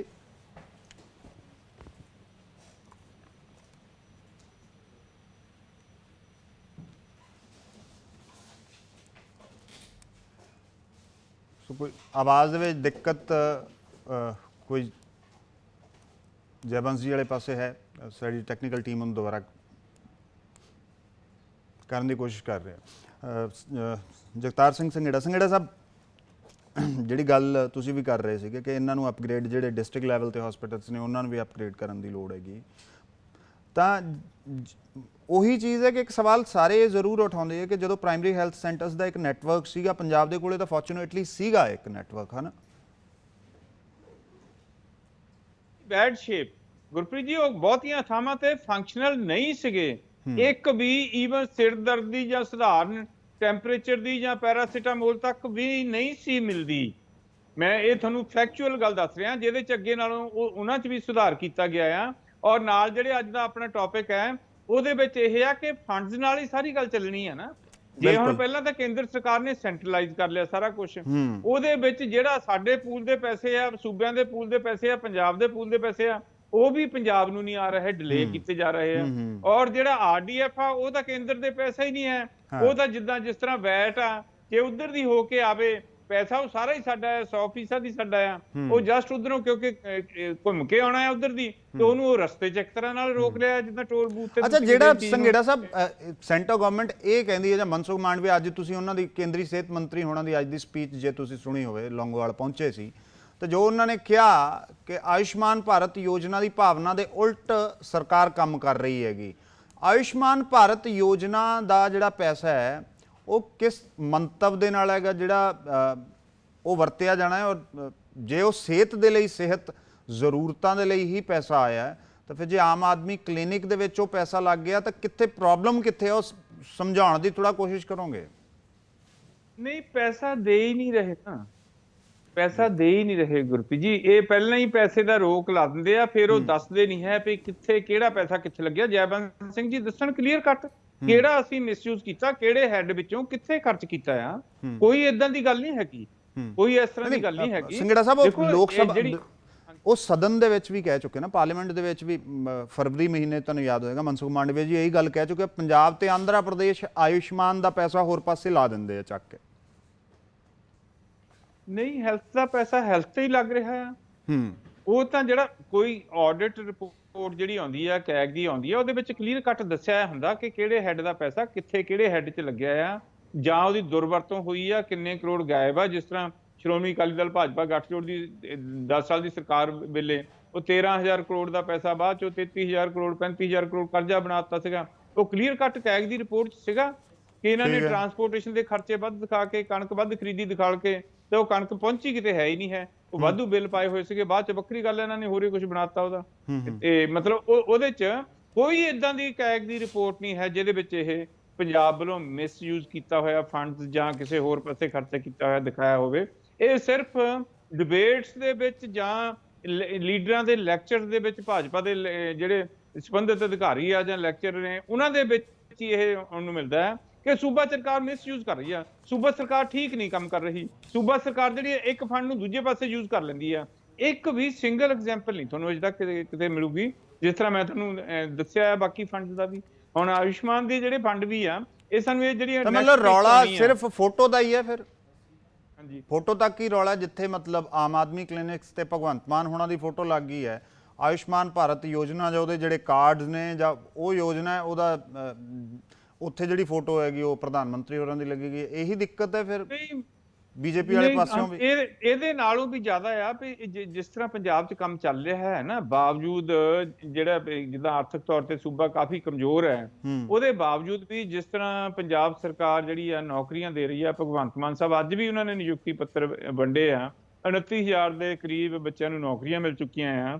ਔਰ ਇਹਦੇ ਸਿਹਤ ਸਹੂਲਤਾਂ ਵਾਲੇ ਪਾਸੇ ਵੀ, ਸਕੂਲਾਂ ਵਾਲੇ ਪਾਸੇ ਵੀ, ਭ੍ਰਿਸ਼ਟਾਚਾਰ ਵੱਲ ਦੇ ਪਾਸੇ ਵੀ, ਉਹ ਸਾਰੇ ਪਾਸੇ ਜਿਹੜੇ ਕੰਮ ਹੋ ਰਹੇ ਆ ਨਾ, ਉਹਦੇ ਤੋਂ ਵਿਰੋਧੀ ਸਾਰੇ ਹੀ ਖੁਸ਼ ਨਹੀਂ ਹੈ। ਕੱਲੀ ਭਾਰਤੀ ਜਨਤਾ ਪਾਰਟੀ ਨਹੀਂ ਹੈ, ਕਾਂਗਰਸ ਵੀ, ਸ਼੍ਰੋਮਣੀ ਅਕਾਲੀ ਦਲ ਵੀ, ਈਵਨ ਗਵਰਨਰ ਸਾਹਿਬ ਵੀ, ਉਹ ਵੀ ਇੱਕ ਸਿਆਸੀ ਬੰਦੇ ਤੌਰ ਤੇ ਲੈਕਚਰ ਕਰਨ ਲੱਗ ਜਾਂਦੇ ਆ, ਮੀਟਿੰਗਸ ਕਰਨ ਲੱਗ ਜਾਂਦੇ ਆ, ਭਾਜਪਾ ਦੇ ਬੁਲਾਰੇ ਦੇ ਤੌਰ ਤੇ ਕੰਮ ਕਰਨ ਲੱਗ ਜਾਂਦੇ ਆ। ਉਹ ਐਕਚੁਅਲੀ ਚਾਹੁੰਦੇ ਨਹੀਂ ਹੈ ਕਿ ਪੰਜਾਬ ਸਰਕਾਰ ਦੀ ਛਵੀ ਜਿਹੜੀ ਪਬਲਿਕ ਦੇ ਵਿੱਚ ਠੀਕ ਬਣੇ। ਜਿੱਦਾਂ ਦਿੱਲੀ ਵਿੱਚ ਕੇਜਰੀਵਾਲ ਸਾਹਿਬ ਬਾਰ-ਬਾਰ ਮੁੱਖ ਮੰਤਰੀ ਬਣ ਰਹੇ ਨੇ, ਇਦਾਂ ਹੀ ਇੱਥੇ ਵੀ ਜੇ ਇਦਾਂ ਹੀ ਕੰਮ ਚੱਲਦਾ ਰਿਹਾ ਤਾਂ ਭਗਵੰਤ ਮਾਨ ਸਾਹਿਬ ਬਾਰ-ਬਾਰ ਮੁੱਖ ਮੰਤਰੀ ਬਣਨਗੇ ਸੂਬੇ ਦੇ। ਠੀਕ ਹੈ, ਮੈਂ ਜੈਬੰਸ ਜੀ ਜੁੜ ਗਿਆ, ਮੈਂ ਉਹਨਾਂ ਤੋਂ ਇੱਕ ਵਾਰੀ ਲੈ ਲਾਂ ਰਿਐਕਸ਼ਨ। ਉਹ ਵਾਰੀ-ਵਾਰੀ ਫੋਨ ਵੀ ਕੱਟ ਰਿਹਾ ਹੈਗਾ, ਕੋਈ ਦਿੱਕਤ ਜ਼ਿਆਦਾ ਹੋ ਗਈ। ਜੈਬੰਸ ਜੀ, ਤੁਸੀਂ ਸੰਘੇੜਾ ਸਾਹਿਬ ਨੇ ਜਿਹੜੇ ਤਰਕ ਹੈ, ਇਹਨਾਂ ਦੇ ਜਿਹੜੇ ਤੱਥ ਹੈ ਉਹ ਵੀ ਸੁਣੇ। ਉਹ ਕਹਿ ਰਿਹਾ ਕਿ ਸਿਹਤ ਦਾ ਪੈਸਾ ਸਿਹਤ ਤੇ ਹੀ ਲਾ ਰਹੇ ਆ, ਉਹਦੇ 'ਚ ਕੋਈ ਦਿੱਕਤ ਨਹੀਂ ਹੋਣੀ ਚਾਹੀਦੀ, ਸਿਰਫ ਫੋਟੋ ਨੂੰ ਲੈ ਕੇ ਇੰਨੀ ਤੰਗਦਿਲੀ ਨਹੀਂ ਹੋਣੀ ਚਾਹੀਦੀ। ਮਤਲਬ ਹਾਂਜੀ, ਥੈਂਕ ਯੂ। ਅੱਜ ਪਤਾ ਨਹੀਂ ਕੀ ਗੱਲ ਹੈ ਗੁਰਪ੍ਰੀਤ ਜੀ, 2-3 ਵਾਰ ਮੈਂ ਕੱਟ ਗਿਆ ਜੀ ਜੀ। ਤੇ ਐਨੀਵੇ ਮੈਂ ਤੇ ਬਹੁਤ ਜ਼ਰੂਰੀ ਕੁਝ ਗੱਲਾਂ ਕਰਨੀਆਂ ਸੀਗੀਆਂ। ਸਭ ਤੋਂ ਪਹਿਲੇ ਮੈਂ ਇਹ ਗੱਲ ਕਰਨਾ ਚਾਹੁੰਦਾ ਕਿ ਉਹ 2 ਬੱਚੀਆਂ ਦੇ ਬਾਰੇ ਜਿਹੜਾ ਤੁਸੀਂ ਇੱਥੇ ਦਿੱਤਾ ਹੈ ਕਿ ਦੋਨੋਂ ਪਾਸ ਹੋਈਆਂ ਨੇ 에ਅਰਫੋਰਸ ਅਕੈਡਮੀ 'ਚ। ਮੈਂ ਤੁਹਾਡੇ ਚੈਨਲ ਦੇ ਥਰੂ ਉਹਨਾਂ ਦੇ ਪੇਰੈਂਟਸ ਨੂੰ ਤੇ ਉਹਨਾਂ ਨੂੰ ਮੁਬਾਰਕਬਾਦ ਦੇਣੀ ਚਾਹੁੰਦਾ, ਕਿਉਂਕਿ ਮੈਂ ਫੌਜੀ ਹਾਂ, ਮੈਨੂੰ ਇਹਨਾਂ ਚੀਜ਼ਾਂ ਦੇ ਨਾਲ ਬਹੁਤ ਖੁਸ਼ੀ ਹੁੰਦੀ ਹੈ। ਬਿਲਕੁਲ। ਹੁਣ coming back to the topic, ਪਹਿਲੀ ਗੱਲ ਤੇ ਜੇ ਦੇਖੋ ਜਿਹੜੇ ਇਹਨਾਂ ਕਾਲਰ ਸੀਗੇ ਨਾ, ਉਹਨਾਂ ਨੇ ਸਾਰਾ ਕੁਝ ਕਲੀਅਰ ਕਰ ਦਿੱਤਾ। 2 ਕਾਲਰਸ ਨੇ ਇਹ ਕਹਿਤਾ ਕਿ ਇਹ ਲੋਕ ਜੋ ਕਰ ਰਹੇ ਨੇ ਮੁਹੱਲਾ ਕਲੀਨਿਕ ਦਾ ਸਿਸਟਮ ਕਰ ਰਹੇ ਨੇ ਉਹ ਠੀਕ ਨਹੀਂ ਹੈ। ਇੱਕ ਕਾਲਰ ਨੇ ਇਹ ਕਿਹਾ ਕਿ ਪਹਿਲੇ ਸਰਕਾਰ ਤੋਂ ਇਹ ਦਿੰਦੀ ਸੀਗੀ। ਇਹਦਾ ਮਤਲਬ ਕਿ ਜਦੋਂ ਪਹਿਲੇ ਸਰਕਾਰ ਸੀਗੀ ਤੇ ਉਹਨੂੰ ਕੋਈ ਪ੍ਰੋਬਲਮ ਨਹੀਂ ਸੀਗਾ, ਲੋਕ ਇਹ ਸਮਝਦੇ ਸੀ ਨਹੀਂ ਹੈ। ਕੈਪਟਨ ਅਮਰਿੰਦਰ ਸਿੰਘ ਜਾ ਕੇ ਉੱਥੇ ਬਹੁਤ ਉਹਨਾਂ ਨੂੰ ਜੋ ਮਰਜ਼ੀ ਉਹ ਬਾਹਰ ਕਹਿੰਦੇ ਰਹਿੰਦੇ ਸੀਗੇ, ਪਰ ਜਦੋਂ ਪੰਜਾਬ ਦੀ ਗੱਲ ਆਉਂਦੀ ਸੀਗੀ ਉਹ ਵੱਧ ਚੜ ਕੇ ਸੈਂਟਰ 'ਚ ਜਾਂਦੇ ਸੀਗੇ। ਸੈਂਟਰ ਉਹਨਾਂ ਨੂੰ ਪੂਰਾ ਇੱਜ਼ਤ ਮਾਣ ਦਿੰਦਾ ਸੀਗਾ। ਠੀਕ ਹੈ। ਹੁਣ ਜੇ ਭਗਵੰਤ ਮਾਨ ਜੀ ਦਾ ਵੀ ਸੈਂਟਰ ਦੇ ਨਾਲ ਬਹੁਤ ਚੰਗਾ ਰਸੂਖ ਹੈ, ਉਹ ਕੈਪਟਨ ਅਮਰਿੰਦਰ ਕੋਲੋਂ ਵੀ ਜ਼ਿਆਦਾ ਹੈ, ਕਿਉਂਕਿ ਉਹ ਉੱਥੋਂ ਦੀ MP ਰਹੇ ਨੇ। ਸਾਰੇ ਮਿਨਿਸਟਰ ਨੂੰ ਪਰਸਨਲੀ ਜਾਣਦੇ ਨੇ, ਸਾਰੇ ਮਿਨਿਸਟਰ ਉਹਨਾਂ ਦੇ ਦੋਸਤ ਨੇ ਜੀ। ਉਹਨਾਂ ਨੂੰ ਰੋਕਿਆ ਇਸ ਵਾਸਤੇ ਜਾਂਦਾ ਹੈ ਕਿਉਂਕਿ ਦੇयर इज अ ਪੋਲੀਟੀਕਲ ਇਸ਼ੂ। ਉਹ ਇਸ਼ੂ ਮੈਂ ਤੁਹਾਨੂੰ ਪਹਿਲੇ ਵੀ ਦੱਸਿਆ ਸੀਗਾ। ਉਹ ਇਹ ਹੈ ਕਿ ਇਹ ਲੋਕ ਪੰਜਾਬ ਦੇ ਸਿਰ ਦੇ ਉੱਤੇ ਆਪਣੇ ਪੈਰ ਰੱਖ ਕੇ ਤੇ ਨੈਸ਼ਨਲ ਲੈਵਲ ਦੇ ਉੱਤੇ ਜਾਣਾ ਚਾਹੁੰਦੇ ਨੇ। ਆਪਣੇ ਕਨਵੀਨਰ ਕੇਜਰੀਵਾਲ ਜੀ ਦੀਆਂ ਐਸਪਾਇਰੇਸ਼ਨਸ ਪੂਰੀਆਂ ਕਰਨੀਆਂ ਚਾਹੁੰਦੇ ਨੇ। ਇਸ ਵਾਸਤੇ ਉਹ ਪੰਜਾਬ ਤੇ ਸੈਂਟਰ ਦੀ ਅੱਛੀ ਇੱਕ ਰਿਲੇਸ਼ਨਸ਼ਿਪ ਦੇ ਵਿੱਚ ਅੜਚਨ ਪਾਉਂਦੇ ਨੇ ਜੀ। ਹੁਣ ਜਿਹੜਾ ਮੈਂ ਜਿੰਨਾ ਕੁ ਸੁਣਿਆ ਸੀਗਾ ਸੰਘੇਰਾ ਸਾਹਿਬ ਨੂੰ ਕਹਿੰਦੇ ਹੋਏ ਕਿ ਆਮ ਆਦਮੀ ਪਾਰਟੀ ਦੀ ਇਹਨਾਂ ਦੀ ਮੁਹੱਲਾ ਕਲੀਨਿਕ ਦੀ ਆਪਣੀ ਸਪੇਸ ਹੈ, ਇਹਦੀ ਇੱਕੋ ਹੀ ਸਪੇਸ ਹੈ ਗੁਰਪ੍ਰੀਤ ਜੀ, ਇਹਦੀ ਸਪੇਸ ਹੈ ਪੋਲੀਟੀਕਲ। ਇਹ ਇਹਨਾਂ ਦੇ ਉੱਤੇ ਥੋਪਿਆ ਗਿਆ ਹੈ। ਭਗਵੰਤ ਮਾਨ ਜੀ ਵੀ ਸਮਝਦੇ ਨੇ, ਸਾਰੇ ਇਹਨਾਂ ਵਿੱਚੋਂ ਸਮਝਦੇ ਨੇ ਕਿ ਇਹ ਮੁਹੱਲਾ ਕਲੀਨਿਕ ਪੰਜਾਬ ਵਾਸਤੇ ਚੰਗੀ ਨਹੀਂ ਹੈ, ਪਰ ਕੇਜਰੀਵਾਲ ਜੀ ਦੇ ਸਾਹਮਣੇ ਉਹ ਕੁਝ ਬੋਲ ਨਹੀਂ ਸਕਦੇ। ਤੇ ਬੇਸਿਕਲੀ ਜਿਹੜਾ ਇਹਨਾਂ ਨੇ ਕੰਮ ਕੀਤਾ ਹੈਗਾ ਕਿ NHM ਦੇ ਵਾਸਤੇ ਇਹਨਾਂ ਨੇ ਉਹਨਾਂ ਦੇ Ayushman Bharat health and wellness centres ਨੂੰ ਬੰਦ ਕਰਕੇ ਤੇ ਆਪਣੀ ਇਹ ਮੁਹੱਲਾ ਕਲੀਨਿਕ ਨੂੰ ਚਲਾਉਣ ਦੀ ਕੋਸ਼ਿਸ਼ ਕੀਤੀ ਹੈ। ਤੇ ਜਦੋਂ ਤੁਹਾਡੀ ਸਕੀਮ ਹੀ ਖਤਮ ਹੋ ਗਈ ਹੈ ਤੇ ਫਿਰ ਉਹ ਸਕੀਮ ਦੇ ਵਾਸਤੇ ਤੁਹਾਨੂੰ ਪੈਸੇ ਕਿੱਦਾਂ ਮਿਲ ਸਕਦੇ ਨੇ? ਅੱਛਾ। ਤੇ ਇੱਕ ਹੋਰ ਮੈਂ ਤੁਹਾਨੂੰ ਇੱਕ ਇਨਫੋਰਮੇਸ਼ਨ ਦੇ ਦੇਣਾ ਕਿ ਇਹਨਾਂ ਨੇ ਇਹ RDF ਦੀ ਜਿਹੜਾ ਇਹ ਸ਼ੋਰ ਪਾ ਰਹੇ ਨੇ, ਇਹਨਾਂ ਨੇ 16 ਮਈ ਨੂੰ ਕਿਹਾ ਸੀਗਾ ਕਿ ਇਹ ਸੁਪਰੀਮ ਕੋਰਟ 'ਚ ਜਾਣਗੇ RDF ਦੇ ਪੈਸੇ ਲੈਣ ਵਾਸਤੇ। ਮੈਂ ਸੰਘੇਰਾ ਸਾਹਿਬ ਨੂੰ ਇਹ ਪੁੱਛਣਾ ਚਾਹੁੰਦਾ ਕਿ ਗਏ ਕਿਉਂ ਨਹੀਂ? ਇਹ ਇਸ ਵਾਸਤੇ ਨਹੀਂ ਗਏ ਕਿਉਂਕਿ ਇਹਨਾਂ ਨੂੰ ਪਤਾ ਹੈ ਕਿ ਸੁਪਰੀਮ ਕੋਰਟ 'ਚ ਜਾ ਕੇ ਇਹਨਾਂ ਨੂੰ ਕੁਝ ਨਹੀਂ ਮਿਲਣਾ, ਬਿਕੋਜ਼ ਇਹ ਗਲਤੀ 'ਚ ਨੇ। ਇਹਨਾਂ ਕੋਲੋਂ ਉਹਦੇ ਜਿਹੜੇ ਬਿਲਸ ਨੇ, ਉਸ ਪੈਸੇ ਦੇ ਐਕਸਪੈਂਡੀਚਰ ਡਿਟੇਲਸ ਨੇ, ਉਹ ਨਹੀਂ ਦਿੱਤੀਆਂ ਗਈਆਂ। ਇਹ ਸਭ ਕੁਝ ਕਰਕੇ ਜਿਸ ਤਰੀਕੇ ਦੇ ਨਾਲ ਇਹ ਚੇਂਜ ਕਰਨਾ ਚਾਹੁੰਦੇ ਨੇ, ਜਿਸ ਤਰੀਕੇ ਨਾਲ ਇਹ ਜਿੱਤਣਾ ਚਾਹੁੰਦੇ ਨੇ ਦੂਸਰੀਆਂ ਸਟੇਟਸ ਦੇ ਵਿੱਚ, ਪੰਜਾਬ ਦੇ ਵਿੱਚ ਨਹੀਂ, ਇਹਦੇ ਨਾਲ ਪੰਜਾਬ ਨੂੰ ਬਹੁਤ ਜ਼ਿਆਦਾ ਫਰਕ ਪੈ ਰਿਹਾ ਹੈ। ਪੰਜਾਬ ਦੇ ਉੱਤੇ ਬਹੁਤ ਇੱਕ ਪ੍ਰੈਸ਼ਰ ਆ ਰਿਹਾ ਹੈ। ਮੈਂ ਹੁਣ ਵੀ ਇਹਨਾਂ ਨੂੰ ਰਿਕੁਐਸਟ ਕਰਾਂਗਾ, ਭਗਵੰਤ ਮਾਨ ਜੀ ਨੂੰ ਰਿਕੁਐਸਟ ਕਰਾਂਗਾ, ਜਿਨ੍ਹਾਂ ਦੇ ਵਾਸਤੇ ਮੈਂ ਬਹੁਤ ਇੱਜ਼ਤ ਕਰਨਾ, ਕਿ ਜੋ ਪ੍ਰੋਸੀਜਰਸ ਨੇ, ਜੋ ਪ੍ਰੋਸੈਸਿਸ ਨੇ, ਉਹਨਾਂ ਨੂੰ ਫੋਲੋ ਕਰੋ ਤੇ ਸਭ ਤੋਂ ਜ਼ਿਆਦਾ ਪੈਸੇ ਜਿਹੜੇ ਪੰਜਾਬ ਵੱਲ ਆ ਸਕਦੇ ਨੇ ਉਹ ਲੈ ਲਓ। ਤੁਹਾਡੇ ਕੋਲ 92 MLAs ਨੇ, ਅਸੀਂ ਥੋੜੀ ਕੀਤੇ ਤੁਹਾਨੂੰ ਗਿਰਾ ਨਹੀਂ ਸਕਦੇ। ਤੇ ਅਸੀਂ ਇਹ ਸਾਡੇ ਵਾਸਤੇ ਨੈਸ਼ਨਲ ਲੈਵਲ ਦੇ ਉੱਤੇ ਕੋਈ ਥ੍ਰੈਟ ਨਾ ਇਹ ਕਰ ਸਕਦੇ ਨੇ, ਨਾ ਹੀ ਇਹਨਾਂ ਦੀ ਸ਼ਮਤਾ ਹੈ। ਇਹਨਾਂ ਨੂੰ ਟਾਈਮ ਲੱਗੇਗਾ। ਇਹਨਾਂ ਨੂੰ ਪੰਜਾਬ ਦੇ ਵੱਲ ਫੋਕਸ ਕਰਨਾ ਚਾਹੀਦਾ ਹੈ। ਅੱਜ ਤੁਹਾਡੇ ਇਹਨਾਂ ਨੂੰ ਦੁਬਾਰਾ ਕਹਿਣਾ ਚਾਹੁੰਦਾ। ਅੱਛਾ ਜੈਵੰਤ ਜੀ, ਇੱਕ ਸਵਾਲ ਜੇ ਇਹਦੇ ਚ ਜੋ ਤੁਸੀਂ ਗੱਲ ਕੀਤੀ ਉਹਦੇ ਚ ਇੱਕ ਸਵਾਲ ਉੱਠਦਾ ਹੈ, ਜਿਹੜਾ ਤੁਸੀਂ ਕਹਿ ਰਹੇ ਹੋ ਕਿ ਆਯੁਸ਼ਮਾਨ ਯੋਜਨਾ ਦੇ ਤਹਿਤ ਜਿਹੜੇ ਵੈਲਨੈਸ ਸੈਂਟਰ, ਹੈਲਥ ਸੈਂਟਰਸ ਬੰਦ ਕਰ ਦਿੱਤੇ ਗਏ ਆ ਸਰਕਾਰ ਦੇ ਵੱਲੋਂ। ਮੇਰਾ ਪੁੱਛਣ ਦਾ ਮਕਸਦ ਸਿਰਫ ਇਹ ਹੈ ਕਿ ਜਿਹੜੇ ਆਯੁਸ਼ਮਾਨ ਸੈਂਟਰਸ ਸੀਗੇ, ਜੋ ਕੰਮ ਉੱਥੇ ਹੋਣਾ ਸੀ ਸਿਹਤ ਦੇ ਪ੍ਰਤੀ, ਉਹੀ ਆਮ ਆਦਮੀ ਕਲੀਨਿਕਸ ਦੇ ਵਿੱਚ ਹੋ ਰਿਹਾ ਜਾਂ ਨਹੀਂ ਹੋ ਰਿਹਾ? ਬੀਟ ਉਹਦਾ ਨਾਂ ਕੀ ਹੈ, XYZ ਕੀ ਹੈਗਾ, ਜੇ ਆਪਾਂ ਉਹਦੇ ਚੱਕਰ 'ਚ ਨਾ ਪਈਏ, ਕੰਮ ਦੋਵਾਂ ਦੇ ਵਿੱਚ ਸੇਮ ਹੋਣਾ ਸੀ ਜਾਂ ਨਹੀਂ ਹੋਣਾ ਸੀ?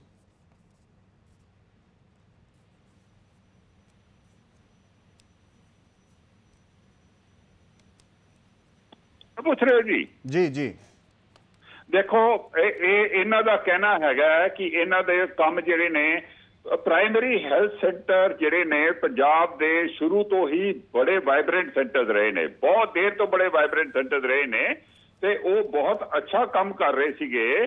ਅਗਰ ਇਹ ਲੋਕ ਉਸੇ ਦੇ ਬੇਸ ਦੇ ਉੱਤੇ ਆਪਣਾ ਜਿਹੜਾ ਇਹਨਾਂ ਦਾ ਹੈਲਥ ਦਾ ਏਜੰਡਾ ਉਹਨੂੰ ਚਲਾਉਣ ਦੀ ਕੋਸ਼ਿਸ਼ ਕਰਦੇ ਤੇ ਇਹਨਾਂ ਨੂੰ ਬਹੁਤ ਜ਼ਿਆਦਾ ਸਕਸੈਸ ਮਿਲ ਜਾਣੀ ਸੀਗੀ, ਪਰ ਇਹ ਕਰ ਨਹੀਂ ਸਕਦੇ ਕਿਉਂਕਿ ਇਹਨਾਂ ਨੂੰ ਕੇਜਰੀਵਾਲ ਜੀ ਨੇ ਇਹ ਕਿਹਾ ਹੋਇਆ ਹੈ ਕਿ ਇਹ ਮੇਰਾ ਡ੍ਰੀਮ ਪ੍ਰੋਜੈਕਟ ਹੈ, ਇਸ ਪ੍ਰੋਜੈਕਟ ਦੇ ਨਾਲ ਮੈਂ ਦੂਸਰੀ ਸਟੇਟਸ ਦੇ ਵਿੱਚ ਜਾ ਕੇ ਜਿੱਤਣਾ ਚਾਹੁੰਦਾ ਵਾਂ, ਇਸ ਵਾਸਤੇ ਤੁਸੀਂ ਇਹਨਾਂ ਸਾਰਿਆਂ ਦੇ ਨਾਮ ਬਦਲ ਦਿਓ ਤੇ ਮੁਹੱਲਾ ਕਲੀਨਿਕ ਕਰ ਦਿਓ, ਤਾਂ ਕਿ ਅਸੀਂ ਮੁਹੱਲਾ ਕਲੀਨਿਕ ਇਹਨਾਂ ਚੀਜ਼ਾਂ ਦੇ ਨਾਲ ਗੁਰਪ੍ਰੀਤ ਜੀ ਕੋਈ ਜਿੱਤਦਾ ਨਹੀਂ ਹੈ। ਇਹ ਬੜੀ ਗਲਤਫਹਿਮੀ 'ਚ ਹੈਗੇ ਨੇ। ਉਸ ਗਲਤਫਹਿਮੀ ਦੇ ਕਾਰਨ ਇਹ ਪੰਜਾਬ ਦੀ ਬਹੁਤ ਜ਼ਿਆਦਾ ਨੁਕਸਾਨ ਕਰ ਰਹੇ ਨੇ, ਪੰਜਾਬ ਦੇ ਹੈਲਥ ਸੈਕਟਰ ਦਾ ਬਹੁਤ ਜ਼ਿਆਦਾ ਨੁਕਸਾਨ ਕਰ ਰਹੇ ਨੇ। It is not a question of only 700 crore rupees. ਇਹ ਪੂਰਾ ਇਹਨਾਂ ਨੇ ਪੰਜਾਬ ਦਾ ਹੈਲਥ ਸੈਕਟਰ ਨੂੰ ਸ਼ੈਟਰ ਕਰਕੇ ਰੱਖ ਦਿੱਤਾ ਹੈ, ਉਹਨੂੰ ਮੁਕਾ ਕੇ ਰੱਖ ਦਿੱਤਾ ਹੈ, ਜਿਹੜਾ ਐਡਾ ਚੰਗਾ ਚੱਲਿਆ ਹੋਇਆ ਸੀਗਾ। ਸਾਡੀ primary education, secondary education government school ਦੀ ਬਹੁਤ ਚੰਗੀ ਸੀਗੀ, ਇਹਨਾਂ ਨੇ ਉਹ ਵੀ ਸ਼ੈਟਰ ਕਰਕੇ ਰੱਖ ਦਿੱਤੀ ਹੈ। ਜਿਹੜੇ ਇਹਨਾਂ ਦੇ ਉੱਤੇ ਤਾਂ ਹੁਣ ਕੈਗ ਦੀ ਹੋਰ ਵੀ ਗੱਲ ਆ ਰਹੀ ਹੈ ਕਿ ਉਹ ਮੈਟ੍ਰਿਕ ਸਕੀਮ ਦੇ ਵਿੱਚ ਜਿਹੜੇ ਇਹਨਾਂ ਨੂੰ ਪੈਸੇ ਦਿੱਤੇ ਸੀਗੇ, ਉਸ ਪੈਸੇ ਦੇ ਵੀ ਇਹਨਾਂ ਨੇ ਬਿਲਸ ਨਹੀਂ ਦਿੱਤੇ ਤੇ ਉਹਨਾਂ ਨੂੰ ਕਿੱਥੇ ਖਰਚਿਆ ਉਹ ਨਹੀਂ ਦੱਸਿਆ। ਗਵਰਨਮੈਂਟ ਨੂੰ ਹੁਣ ਫੋਰਸ ਹੋ ਰਹੀ ਹੈ ਗਵਰਨਮੈਂਟ ਕੀ ਪੁੱਛਣ ਵਾਸਤੇ ਕਿ ਉਹ ਵੀ ਪੈਸੇ ਵਾਪਸ ਦਿਓ। ਉਹ 16 ਕਰੋੜ ਸੀ, 17 ਕਰੋੜ ਸੀਗਾ, ਕਿੰਨਾ ਕੁ ਸੀਗਾ? ਤੇ ਇਹ ਚੀਜ਼ਾਂ ਜਿਹੜੀਆਂ ਨੇ ਗਵਰਨਮੈਂਟ ਇਸ ਤਰੀਕੇ ਨਾਲ ਨਹੀਂ ਚੱਲਦੀਆਂ ਨੇ ਗੁਰਪ੍ਰੀਤ ਜੀ। ਗਵਰਨਮੈਂਟ ਨੂੰ ਚਲਾਉਣ ਵਾਸਤੇ ਪ੍ਰੋਸੀਜਰਸ ਐਂਡ ਪ੍ਰੋਸੈਸਿਸ ਬਹੁਤ ਜ਼ਰੂਰੀ ਹੁੰਦੇ ਨੇ। ਸੰਘੇਰਾ ਸਾਹਿਬ ਮੇਰੇ ਕੋਲੋਂ ਜ਼ਿਆਦਾ ਜਾਣਦੇ ਨੇ ਕਿਉਂਕਿ ਉਹ ਗਵਰਨਮੈਂਟ ਦੇ ਵਿੱਚ ਬਹੁਤ ਦੇਰ ਰਹੇ ਹੋਏ ਨੇ। ਤੇ ਮੈਂ ਤੇ ਇਹਨਾਂ ਨੂੰ ਹੱਥ ਜੋੜ ਕੇ ਇਹੋ ਹੀ ਰਿਕੁਐਸਟ ਕਰਾਂਗਾ ਕਿ ਤੁਸੀਂ ਪ੍ਰੋਸੈਸਿਸ ਨੂੰ ਫੋਲੋ ਕਰੋ, ਆਪਣੇ ਪੂਰੇ ਪੈਸੇ ਲਓ, ਆਪਣਾ ਟਾਈਮ ਕੱਢੋ, ਅਸੀਂ ਰਾਜਨੀਤੀ ਬਾਅਦ ਚ ਕਰ ਲਵਾਂਗੇ। ਤੁਸੀਂ ਸਾਡੇ ਪੰਜਾਬ ਦੇ ਸਿਰ ਦੇ ਉੱਤੇ ਦੂਸਰੀਆਂ ਸਟੇਟਸ ਨੂੰ ਜਿੱਤਣ ਦੀ ਕੋਸ਼ਿਸ਼ ਨਾ ਕਰੋ। ਉੱਥੇ ਤੁਹਾਡੇ ਕਾਡਰ ਹੈਗੇ ਨੇ, ਉਹਨਾਂ ਨੂੰ ਕਹੋ ਉਹ ਜਿੱਤਣ ਦੀ ਕੋਸ਼ਿਸ਼, ਤੇ we will welcome any opposition that they give to us to the other state. ਠੀਕ ਹੈ, ਮੈਂ ਸੰਘੇੜਾ ਸਾਹਿਬ ਕੋਲ ਜਾਣਾ, ਉਸ ਤੋਂ ਪਹਿਲਾਂ ਇੱਕ ਦੋ ਕਾਲਰਸ ਨੇ ਜੀ। ਕੌਣ ਬੋਲ ਰਹੇ ਹੋ, ਕਿੱਥੋਂ ਬੋਲ ਰਹੇ ਹੋ ਜੀ? ਹੈਲੋ ਜੀ ਜੀ ਅਬੋਹਰ ਤੋਂ ਬੋਲ ਰਹੇ ਹੋ ਜੀ? ਜੀ ਹੈਲੋ ਹਾਂਜੀ, ਤੁਹਾਡੀ ਆਵਾਜ਼ ਆ ਰਹੀ ਹੈ, ਕੰਟੀਨਿਊ ਕਰ ਹਾਂਜੀ ਸਕਦੇ ਹੋ। ਸਰ ਆਪਣੇ ਹਾਂਜੀ ਬੋਲ ਰਹੇ ਨਾ, ਕੁਐਸਚਨ ਦੇ ਰਹੇ ਸੀ ਆਨਸਰ। ਹਾਂਜੀ ਹਾਂਜੀ ਹਾਂਜੀ ਸਰ, ਹਾਂਜੀ ਸਤਿ ਸ੍ਰੀ ਅਕਾਲ ਸਰ ਜੀ, ਕੀ ਕਹਿਣਾ ਚਾਹ ਰਹੇ ਹੋ ਭਾਜੀ? ਸੋ ਮੈਂ ਅਗਲੇ ਕਾਲਰ ਦੇ ਵੱਲ ਵਧਦੇ। ਮੈਂ ਲੈਣੇ ਆਉਣੇ ਚਾਹੀਦੇ ਨੇ ਭਗਵੰਤ ਮਾਨ ਸਾਹਿਬ ਨੂੰ। ਕੇਜਰੀਵਾਲ ਸਾਹਿਬ ਕਹੀ ਜਾਂਦੇ ਨੇ, ਬਿਲਕੁਲ ਇਹਨਾਂ ਗੱਲਾਂ ਦੀ ਬੇਤੁਕੀਆਂ ਗੱਲਾਂ ਆ, ਇਹਨਾਂ ਦਾ ਕੋਈ ਮਤਲਬ ਨਹੀਂ ਨਿਕਲਦਾ। ਮੈਂ ਕਲੀਅਰ ਕੱਟ ਦੱਸ ਚੁੱਕਾ ਹਾਂ, ਪ੍ਰਾਇਮਰੀ ਹੈਲਥ ਸੈਂਟਰ ਅਸੀਂ ਬੰਦ ਨਹੀਂ ਕੀਤੇ, ਉਹਦੇ ਨਾਲੋਂ ਵੀ ਹੋਰ ਗ੍ਰਾਸ ਰੂਟ ਲੈਵਲ ਤੱਕ ਸਿਹਤ ਸਹੂਲਤਾਂ ਗਈਆਂ ਆ। ਔਰ ਜਿਹੜਾ ਆਮ ਆਦਮੀ ਕਲੀਨਿਕ ਨੇ ਉਹਦੇ ਵਿੱਚ 100% ਦੀ ਇਲਾਜ ਫ੍ਰੀ ਹੈ। ਇਸ ਤੋਂ ਪਹਿਲਾਂ ਕੋਈ ਵੀ ਜਗ੍ਹਾ ਇਦਾਂ ਦੀ ਨਹੀਂ ਸੀ ਜਿੱਥੇ 100% ਦੀ ਇਲਾਜ ਫ੍ਰੀ ਹੋਵੇ। ਐਂਡ ਮੈਜੋਰਿਟੀ ਪਲੇਸਿਸ ਤੇ, ਮੈਂ ਤਾਂ ਪਹਿਲਾਂ ਹੀ ਕਿਹਾ, ਕਿਤੇ ਕੰਪਲੇਂਟਸ ਆ ਸਕਦੀਆਂ ਆ, ਉਹਦੀ ਰਿਪੇਅਰ ਹੋ ਜਾਂਦੀ ਆ, ਉਹ ਰੀਡਰੈਸ ਹੋ ਜਾਂਦੀਆਂ ਆ, ਪਰ ਮੋਰ ਔਰ ਲੈਸ ਜ਼ਿਆਦਾਤਰ ਇਹਦਾ ਲੋਕਾਂ ਨੂੰ ਬਹੁਤ ਫਾਇਦਾ ਹੋਇਆ ਆ।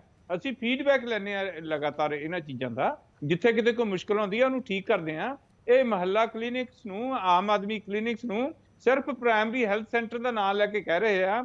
ਜੈਬੰਸ ਸਿੰਘ ਜੀ ਕਹਿ ਰਹੇ ਬਹੁਤ ਵਧੀਆ ਚੱਲ ਰਿਹਾ ਸੀ, ਜਦ ਕਿ ਹੈਲਥ ਸਿਸਟਮ ਤਾਂ ਇਹਨਾਂ ਨੇ ਪ੍ਰਾਈਵੇਟ ਹਸਪੀਟਲ ਨੂੰ ਫਾਇਦਾ ਪਹੁੰਚਾਉਣ ਲਈ ਜਾਣ ਬੁੱਝ ਕੇ ਤਹਿਸ-ਨਹਿਸ ਕੀਤਾ ਹੈ। ਇਦਾਂ ਹੀ ਪ੍ਰਾਇਮਰੀ ਤੇ ਸੈਕੰਡਰੀ ਐਜੂਕੇਸ਼ਨ ਦਾ ਸਿਸਟਮ, ਸਰਕਾਰੀ ਸਿਸਟਮ ਇਹਨਾਂ ਨੇ ਤਹਿਸ-ਨਹਿਸ ਕੀਤਾ ਹੈ, ਤਾਂ ਕਿ ਜਿਹੜੇ ਆ ਪ੍ਰਾਈਵੇਟ ਜਿਹੜੇ ਸਕੂਲ ਆ ਫਲਰਿਸ਼ ਕਰਨ। ਉਹ ਤਾਂ ਹੁਣ ਸੁਧਾਰ ਹੋਣਾ ਸ਼ੁਰੂ ਹੋਇਆ ਜਦੋਂ ਦੇ ਭਗਵੰਤ ਮਾਨ ਸਾਹਿਬ ਮੁੱਖ ਮੰਤਰੀ ਬਣੇ ਨੇ। ਦੋਨਾਂ ਹੀ ਪਾਸਿਆਂ ਵਿੱਚ ਕਾਫੀ ਪ੍ਰੋਗਰੈਸ ਹੋਈ ਆ, ਔਰ ਅਜੇ ਸਾਡੇ ਕੋਲ ਸਮਾਂ ਹੈਗਾ ਆ, ਔਰ ਉਹਦੇ ਵਿੱਚ ਅਸੀਂ ਹੋਰ ਵੀ ਅੱਗੇ ਲੈ ਕੇ ਜਾਵਾਂਗੇ। ਸੋ ਬਿਲਕੁਲ ਗਲਤ ਪਿਕਚਰ ਪੇਸ਼ ਕਰ ਰਹੇ ਨੇ ਜੈਬੰਸ ਸਿੰਘ ਜੀ। ਰਾਦਰ ਇਹਨਾਂ ਨੂੰ ਜਿੱਥੋਂ ਗੱਲ ਚੱਲਣੀ ਹੈ, ਕੇਂਦਰ ਸਰਕਾਰ ਨੂੰ ਕਹਿਣਾ ਚਾਹੀਦਾ, ਪੰਜਾਬ ਦੇ ਹੱਕ 'ਚ ਇਹਨਾਂ ਨੂੰ ਬੋਲਣਾ ਚਾਹੀਦਾ ਹੈ ਕਿ ਪੰਜਾਬ ਦਾ ਪੈਸਾ ਦਿਓ। ਇਹ ਨੈਗੇਟਿਵ ਰਾਜਨੀਤੀ ਹੈ ਜੋ ਭਾਜਪਾ ਕਰ ਰਹੀ ਆ, ਨੈਗੇਟਿਵ ਰਾਜਨੀਤੀ ਨਹੀਂ ਕਰਨੀ ਚਾਹੀਦੀ। ਕਿ ਇਹਨਾਂ ਦੇ ਕਲੀਅਰ ਕੱਟ ਅੰਕੜੇ ਆ ਇਹਨਾਂ ਦੇ, ਕਿ ਇਹਨਾਂ ਦੇ ਫੰਡ ਰੋਕੋ, ਆਰਥਿਕ ਤੌਰ ਤੇ ਇਹ ਕਮਜ਼ੋਰ ਕਰੋ ਸੂਬੇ ਨੂੰ, ਇਹ ਕੰਮ ਨਹੀਂ ਸੰਘੇੜਾ ਸਾਹਿਬ ਉਹ ਕਹਿ ਰਹੇ ਕਿ ਤੁਸੀਂ ਜਿਹੜੇ ਉਹਨਾਂ ਦੇ ਆਯੁਸ਼ਮਾਨ ਵੈਲਨੈਸ ਸੈਂਟਰ ਸੀਗੇ ਉਹ ਬੰਦ ਕੀਤੇ ਹੈਗੇ। ਉਹ ਹੁਣ ਜਦੋਂ ਤੁਸੀਂ ਸਕੀਮ ਹੀ ਰਨ ਨਹੀਂ ਕਰ ਰਹੇ ਤਾਂ ਫਿਰ ਪੈਸਾ ਤੁਸੀਂ ਉਸ ਸਕੀਮ ਦੇ ਲਈ ਮੰਗੋਗੇ ਕਿਵੇਂ? ਮਤਲਬ ਪੰਜਾਬ ਫਿਰ ਐਲੀਜੀਬਲ ਹੀ ਨਹੀਂ ਹੈਗਾ ਉਹਦੇ ਲਈ, ਇਹ ਜੈਬੰਸ ਜੀ ਕਹਿ ਰਹੇ। ਸਾਨੂੰ ਤਾਂ ਫੰਡ ਚਾਹੀਦੇ ਆ, ਅਸੀਂ ਤਾਂ ਹੱਥ ਜੋੜ ਕੇ ਕਹਿ ਰਹੇ ਆ ਕਿ ਸਾਡੇ ਪੰਜਾਬ ਦੇ ਫੰਡ ਜਿਹੜੇ ਆ ਸਾਨੂੰ ਦਿਓ। ਅਸੀਂ ਨਹੀਂ, ਹੱਥ ਜੋੜਨ ਵਾਲੀ ਗੱਲ ਨਹੀਂ, ਉਹ ਕਹਿ ਰਹੇ ਕਿ ਤੁਸੀਂ ਸਕੀਮ ਨਹੀਂ ਰਨ ਕਰ ਰਹੇ। ਪੂਰੀਆਂ ਕੀਤੀਆਂ ਹੋਈਆਂ ਗੁਰਪ੍ਰੀਤ ਜੀ। ਈਵਨ ਅਮੈਂਡਮੈਂਟ ਕਰਨ ਲਈ ਇਹਨਾਂ ਨੇ ਕਿਹਾ ਸੀ, ਆਰਡੀਐਫ ਕੇਂਦਰ ਸਰਕਾਰ ਨੇ ਕਿਹਾ ਸੀ ਆਹ ਅਮੈਂਡਮੈਂਟ ਕਰ ਦਿਓ, ਉਹ ਜਨਵਰੀ 'ਚ ਅਮੈਂਡਮੈਂਟ ਕਰਤੀ ਆ, ਜਨਵਰੀ 2023 ਦੇ ਵਿੱਚ, ਤੇ ਉਹ ਅਜੇ ਵੀ ਨਹੀਂ ਫੰਡ ਰਿਲੀਜ਼ ਕੀਤੇ ਉਹ। ਅੱਛਾ ਠੀਕ ਹੈ, ਚਲੋ ਮੈਂ ਇਹੀ ਸਵਾਲ ਹੁਣ ਜੈਬੰਸ ਜੀ ਤੋਂ। ਜੈਬੰਸ ਜੀ ਉਹ ਕਹਿ ਰਹੇ ਕਿ ਜੋ ਤੁਸੀਂ ਅਮੈਂਡਮੈਂਟਸ ਚਾਹੀਆਂ ਸੀ ਸੈਂਟਰ ਗਵਰਨਮੈਂਟ ਨੇ, ਉਹ ਉਹਨਾਂ ਨੇ ਕਰਤੀਆਂ ਨੇ, ਹੁਣ ਤੁਹਾਨੂੰ ਪੈਸਾ ਦੇਣਾ ਚਾਹੀਦਾ। ਬਿਲਕੁਲ ਨਹੀਂ ਕੀਤਾ ਹੈ ਜੀ। ਸਾਰੇ ਜਿਹੜੇ ਆਯੁਸ਼ਮਾਨ ਸੈਂਟਰ ਨੇ ਉਹ ਜੋ ਟੈਗਡ ਨੇ, ਤੇ ਉੱਥੇ ਇਹਨਾਂ ਨੇ ਸਾਰੇ ਆਯੁਸ਼ਮਾਨ ਸੈਂਟਰ ਦੇ ਪੋਸਟਰਸ ਨੂੰ ਉਤਾਰ ਕੇ ਮਹੱਲਾ ਕਲੀਨਿਕ ਦੇ ਪੋਸਟਰ ਲਗਾਤੇ ਨੇ, ਤੇ ਭਗਵੰਤ ਮਾਨ ਜੀ ਦੀ ਫੋਟੋ ਲਗਾਤੀ ਹੈ। ਦੇ ਆਰ ਆਲ ਜਿਓ ਟੈਗਡ। ਤੇ 1 ਮਿੰਟ ਦੇ ਵਿੱਚ ਪਤਾ ਲੱਗ ਜਾਂਦਾ ਹੈ ਕਿ ਉੱਥੇ ਕਿਹਦੀ ਫੋਟੋ ਲੱਗੀ ਹੈ ਤੇ ਕਿੰਨਾ ਕੁ ਕੰਮ ਹੋ ਰਿਹਾ ਹੈ। ਤੇ ਦੂਸਰਾ ਇਹ ਜਿਹੜਾ ਕਹਿ ਰਹੇ ਨੇ ਪ੍ਰਾਇਮਰੀ ਹੈਲਥ ਸੈਂਟਰ ਦੇ ਵਿੱਚ ਵੀ ਕੋਈ ਐਸੇ ਪੈਸੇ ਕੋਈ ਨਹੀਂ ਸੀ ਲੈਂਦਾ ਹੁੰਦਾ। ਸਮੱਸਿਆ ਮਤਲਬ ਸਿਰਫ ਫੋਟੋ ਦੀ ਹੈ ਜਾਂ ਸਕੀਮ ਨਹੀਂ ਰਨ ਹੋ ਰਹੀ, ਕਿਸ ਚੀਜ਼ ਦੀ ਸਮੱਸਿਆ? ਸੰਘੇੜਾ ਸਾਹਿਬ ਫੋਟੋ ਨਾਲ ਇਹਨਾਂ ਦੀ ਵੀ ਲਗਵਾ ਦਿਓ ਤੁਸੀਂ। ਇਹਨਾਂ ਨੇ ਉਤਾਰ ਕੇ ਸਿਆਸੀ ਗੱਲ ਨਹੀਂ ਹੋਗੀ ਨਾ, ਜਿਸ ਤਰ੍ਹਾਂ ਹੁਣ ਜੈਬੰਸ ਜੀ ਕਹਿ ਰਹੇ ਵੀ ਪ੍ਰਾਇਮਰੀ ਹੈਲਥ ਸੈਂਟਰ 'ਚ ਕੋਈ ਪੈਸੇ ਨਹੀਂ ਸੀ ਲੈਂਦਾ। ਚਲੋ ਜੈਬੰਸ ਜੀ ਤੋਂ ਲੈ ਲਾ ਜੀ। ਜੈਬੰਸ ਜੀ ਸੈਂਟਰ 'ਚ ਕੁਝ ਮਿਲਦਾ ਹੀ ਨਹੀਂ ਸੀ, ਦਵਾਈਆਂ ਵੀ ਬਾਹਰੋਂ ਜਾ ਕੇ ਲੈਣੀਆਂ ਪੈਂਦੀਆਂ ਸੀਗੀਆਂ। ਕੋਈ ਬਹੁਤੀਆਂ ਥਾਵਾਂ ਤੇ ਡਾਕਟਰ ਨਹੀਂ ਸੀ, ਬਹੁਤੀਆਂ ਥਾਵਾਂ ਤੇ ਤਾਲੇ ਲੱਗੇ ਹੋਏ ਸੀਗੇ, ਅਸੀਂ ਘੁਆਏ ਆ ਕੇ। ਹੁਣ ਮਾੜਾ ਮੋਟਾ ਕੰਮ ਸ਼ੁਰੂ ਉੱਥੇ ਪ੍ਰੋਗਰੈਸ ਹੋਈ ਆ, ਉੱਥੇ ਕੋਈ ਇਲਾਜ ਨਹੀਂ ਸੀ ਹੁੰਦਾ। ਇਹਨਾਂ ਨੇ ਬੰਦ ਕਰਕੇ ਮਹੱਲਾ ਕਲੀਨਿਕ ਬਣਾਇਆ, ਸਿਰਫ ਰੂਰਲ ਡਿਸਪੈਂਸਰੀ ਤਾਂ ਬੰਦ ਪਈਆਂ ਸੀਗੀਆਂ। ਸੁਖਬੀਰ ਬਾਦਲ ਸਾਹਿਬ ਨੇ ਆਪ ਕਿਹਾ ਆ ਕਿ ਉੱਥੇ ਘਾਹ ਉੱਗਿਆ ਸੀਗਾ, ਬਿਲਡਿੰਗ ਢਹਿਣ ਵਾਲੀ ਸੀ, ਇਹਨਾਂ ਨੇ ਉਹਨੂੰ ਰਿਪੇਅਰ ਕਰਕੇ ਬਣਾਤਾ ਆ। ਉਹ ਮਾੜੀ ਗੱਲ ਆ ਜੇ ਕੋਈ ਜਿਹੜੀ ਬਿਲਡਿੰਗ ਖੰਡਰ ਹੋਈ ਪਈ ਆ। ਠੀਕ ਹੈ, ਚਲੋ ਸੰਘੇੜਾ ਸਾਹਿਬ ਆਖਰੀ ਰਿਐਕਸ਼ਨ ਹੈ ਉਹਨਾਂ ਦਾ, ਮੈਂ ਇੱਕ ਵਾਰੀ ਜੀ ਕੰਪਲੀਟ ਕਰ ਲੈਣ। ਜੈਬੰਸ ਜੀ। ਜੀ ਹਾਂ, ਮੈਂ ਤੁਹਾਨੂੰ ਦੱਸ ਦਿੱਤਾ ਜੋ ਟੈਗਿੰਗ ਹੈਗੀ ਹੈ, ਜਿਹੜਾ ਅਗਰ ਇਹ ਲੋਕ ਆਯੁਸ਼ਮਾਨ ਭਾਰਤ ਠੀਕ ਤਰ੍ਹਾਂ ਚਲਾਉਣਗੇ ਤੇ ਅਸੀਂ ਬਹੁਤ ਖੁਸ਼ ਹੋਵਾਂਗੇ ਇਹਨਾਂ ਨੂੰ ਪੈਸੇ ਦੇਣ ਵਾਸਤੇ, ਜਿੰਨੇ ਇਹਨਾਂ ਦੇ ਬਣਦੇ ਨੇ ਉਦੋਂ ਵੀ ਜ਼ਿਆਦਾ ਦੇਣਗੇ। ਮੈਂ ਆਪਣੀ ਲਾਸਟ ਸਟੇਟਮੈਂਟ ਦੇ ਵਿੱਚ ਇਹੋ ਹੀ ਕਹਿਣਾ ਕਿ ਆਰਡੀਐਫ ਦੀ ਜਿਹੜੀ ਇਹਨਾਂ ਦੀ ਇਸ਼ੂਜ਼ ਹੈਗੇ ਨੇ, ਪਰਸੈਂਟੇजेस ਦੇ ਇਸ਼ੂ ਹੈਗੇ ਨੇ ਤੇ ਬਿਲਸ ਦੇ ਇਸ਼ੂ ਨੇ, ਉਹਨਾਂ ਨੂੰ ਪੂਰਾ ਕਰਨ। ਨੈਸ਼ਨਲ ਹੈਲਥ ਮਿਸ਼ਨ ਦੇ ਵਾਸਤੇ ਇਹ ਉਹਨੂੰ ਆਯੁਸ਼ਮਾਨ ਦੇ ਨਾਲ ਚਲਾਉਣ, ਮੁਹੱਲਾ ਕਲੀਨਿਕਸ ਨੂੰ ਬੰਦ ਕਰਨ, ਪ੍ਰਾਇਮਰੀ ਸੈਂਟਰਸ ਨੂੰ ਦੁਬਾਰਾ ਇਹ ਸਟਰੈਂਥਨ ਕਰਨ ਤੇ ਜਿਹੜੇ ਪੈਸੇ ਇਹਨਾਂ ਨੂੰ ਹੋਰ ਸਕੀਮਸ ਦੇ ਵਿੱਚ ਆ ਰਹੇ ਨੇ, ਕਿੰਨੀਆਂ ਜ਼ਿਆਦਾ ਸੈਂਟਰਲ ਸਕੀਮਸ ਨੇ, ਉਹ ਉਹਨਾਂ ਨੂੰ ਸਹੀ ਤਰੀਕੇ ਦੇ ਨਾਲ ਇਸਤੇਮਾਲ ਕਰਨ ਤੇ ਪੰਜਾਬ ਨੂੰ ਇਹ ਤਰੱਕੀ ਦੇ ਵੱਲ ਲੈ ਕੇ ਜਾਣ। ਸੈਂਟਰ ਇਹਨਾਂ ਦੇ ਨਾਲ ਖੜਾ ਹੈ। ਫਾਈਨਲੀ ਭਗਵੰਤ ਮਾਨ ਜੀ ਦੀ ਪਰਸਨਲ ਰਿਲੇਸ਼ਨਸ਼ਿਪ ਬਹੁਤ ਅੱਛੀ ਹੈ ਤੇ ਅਗਰ ਉਹ ਚਾਹਣਗੇ ਤੇ ਜਿੱਦਾਂ ਕੈਪਟਨ ਅਮਰਿੰਦਰ ਨੇ ਪਹਿਲੇ ਬਹੁਤ ਫਾਇਦਾ ਉਠਾਇਆ ਸੀਗਾ, ਉਸ ਤਰੀਕੇ ਕੋਲੋਂ ਜ਼ਿਆਦਾ ਫਾਇਦਾ ਉਠਾ ਸਕਦੇ ਨੇ। ਉਹਨਾਂ ਨੂੰ ਕੇਜਰੀਵਾਲ ਜੀ ਦੀ ਗੱਲ ਮੰਨਣ ਦੇ ਇਲਾਵਾ ਸਿਰਫ ਪੰਜਾਬ ਦੇ ਹਿੱਤ ਦੇ ਵਿੱਚ ਸੋਚਣਾ ਚਾਹੀਦਾ ਹੈ ਤੇ ਆਪਣੇ ਆਪ ਨੂੰ ਅੱਗੇ ਲੈ ਕੇ ਜਾਣਾ ਚਾਹੀਦਾ ਹੈ। ਠੀਕ ਹੈ, ਬਹੁਤ ਸ਼ੁਕਰੀਆ ਜੈਬੰਸ ਜੀ। ਸੰਘੇੜਾ ਸਾਹਿਬ ਬਹੁਤ ਸ਼ੁਕਰੀਆ। ਹੁਣ ਵਕਤ ਨਹੀਂ ਹੈ ਮੇਰੇ ਕੋਲ, ਮਾਫੀ ਚਾਹੁੰਦਾ ਇਸ ਲਈ, ਇਹਨੂੰ ਇੱਥੇ ਕੰਕਲੂਡ ਕਰਨਾ ਪਊਗਾ। ਬਹੁਤ ਸ਼ੁਕਰੀਆ ਤੁਹਾਡਾ ਵਕਤ ਕੱਢਣ ਦੇ ਲਈ। ਸੋ ਇਸ ਬੁਲੇਟਿਨ ਦੇ ਵਿੱਚ ਫਿਲਹਾਲ ਇੰਨਾ ਹੀ। ਖਬਰਾਂ ਲਗਾਤਾਰ ਜਾਰੀ ਨੇ, ਬਣੇ ਰਹੋ ਡੇਲੀ ਪੋਸਟ ਤੇ।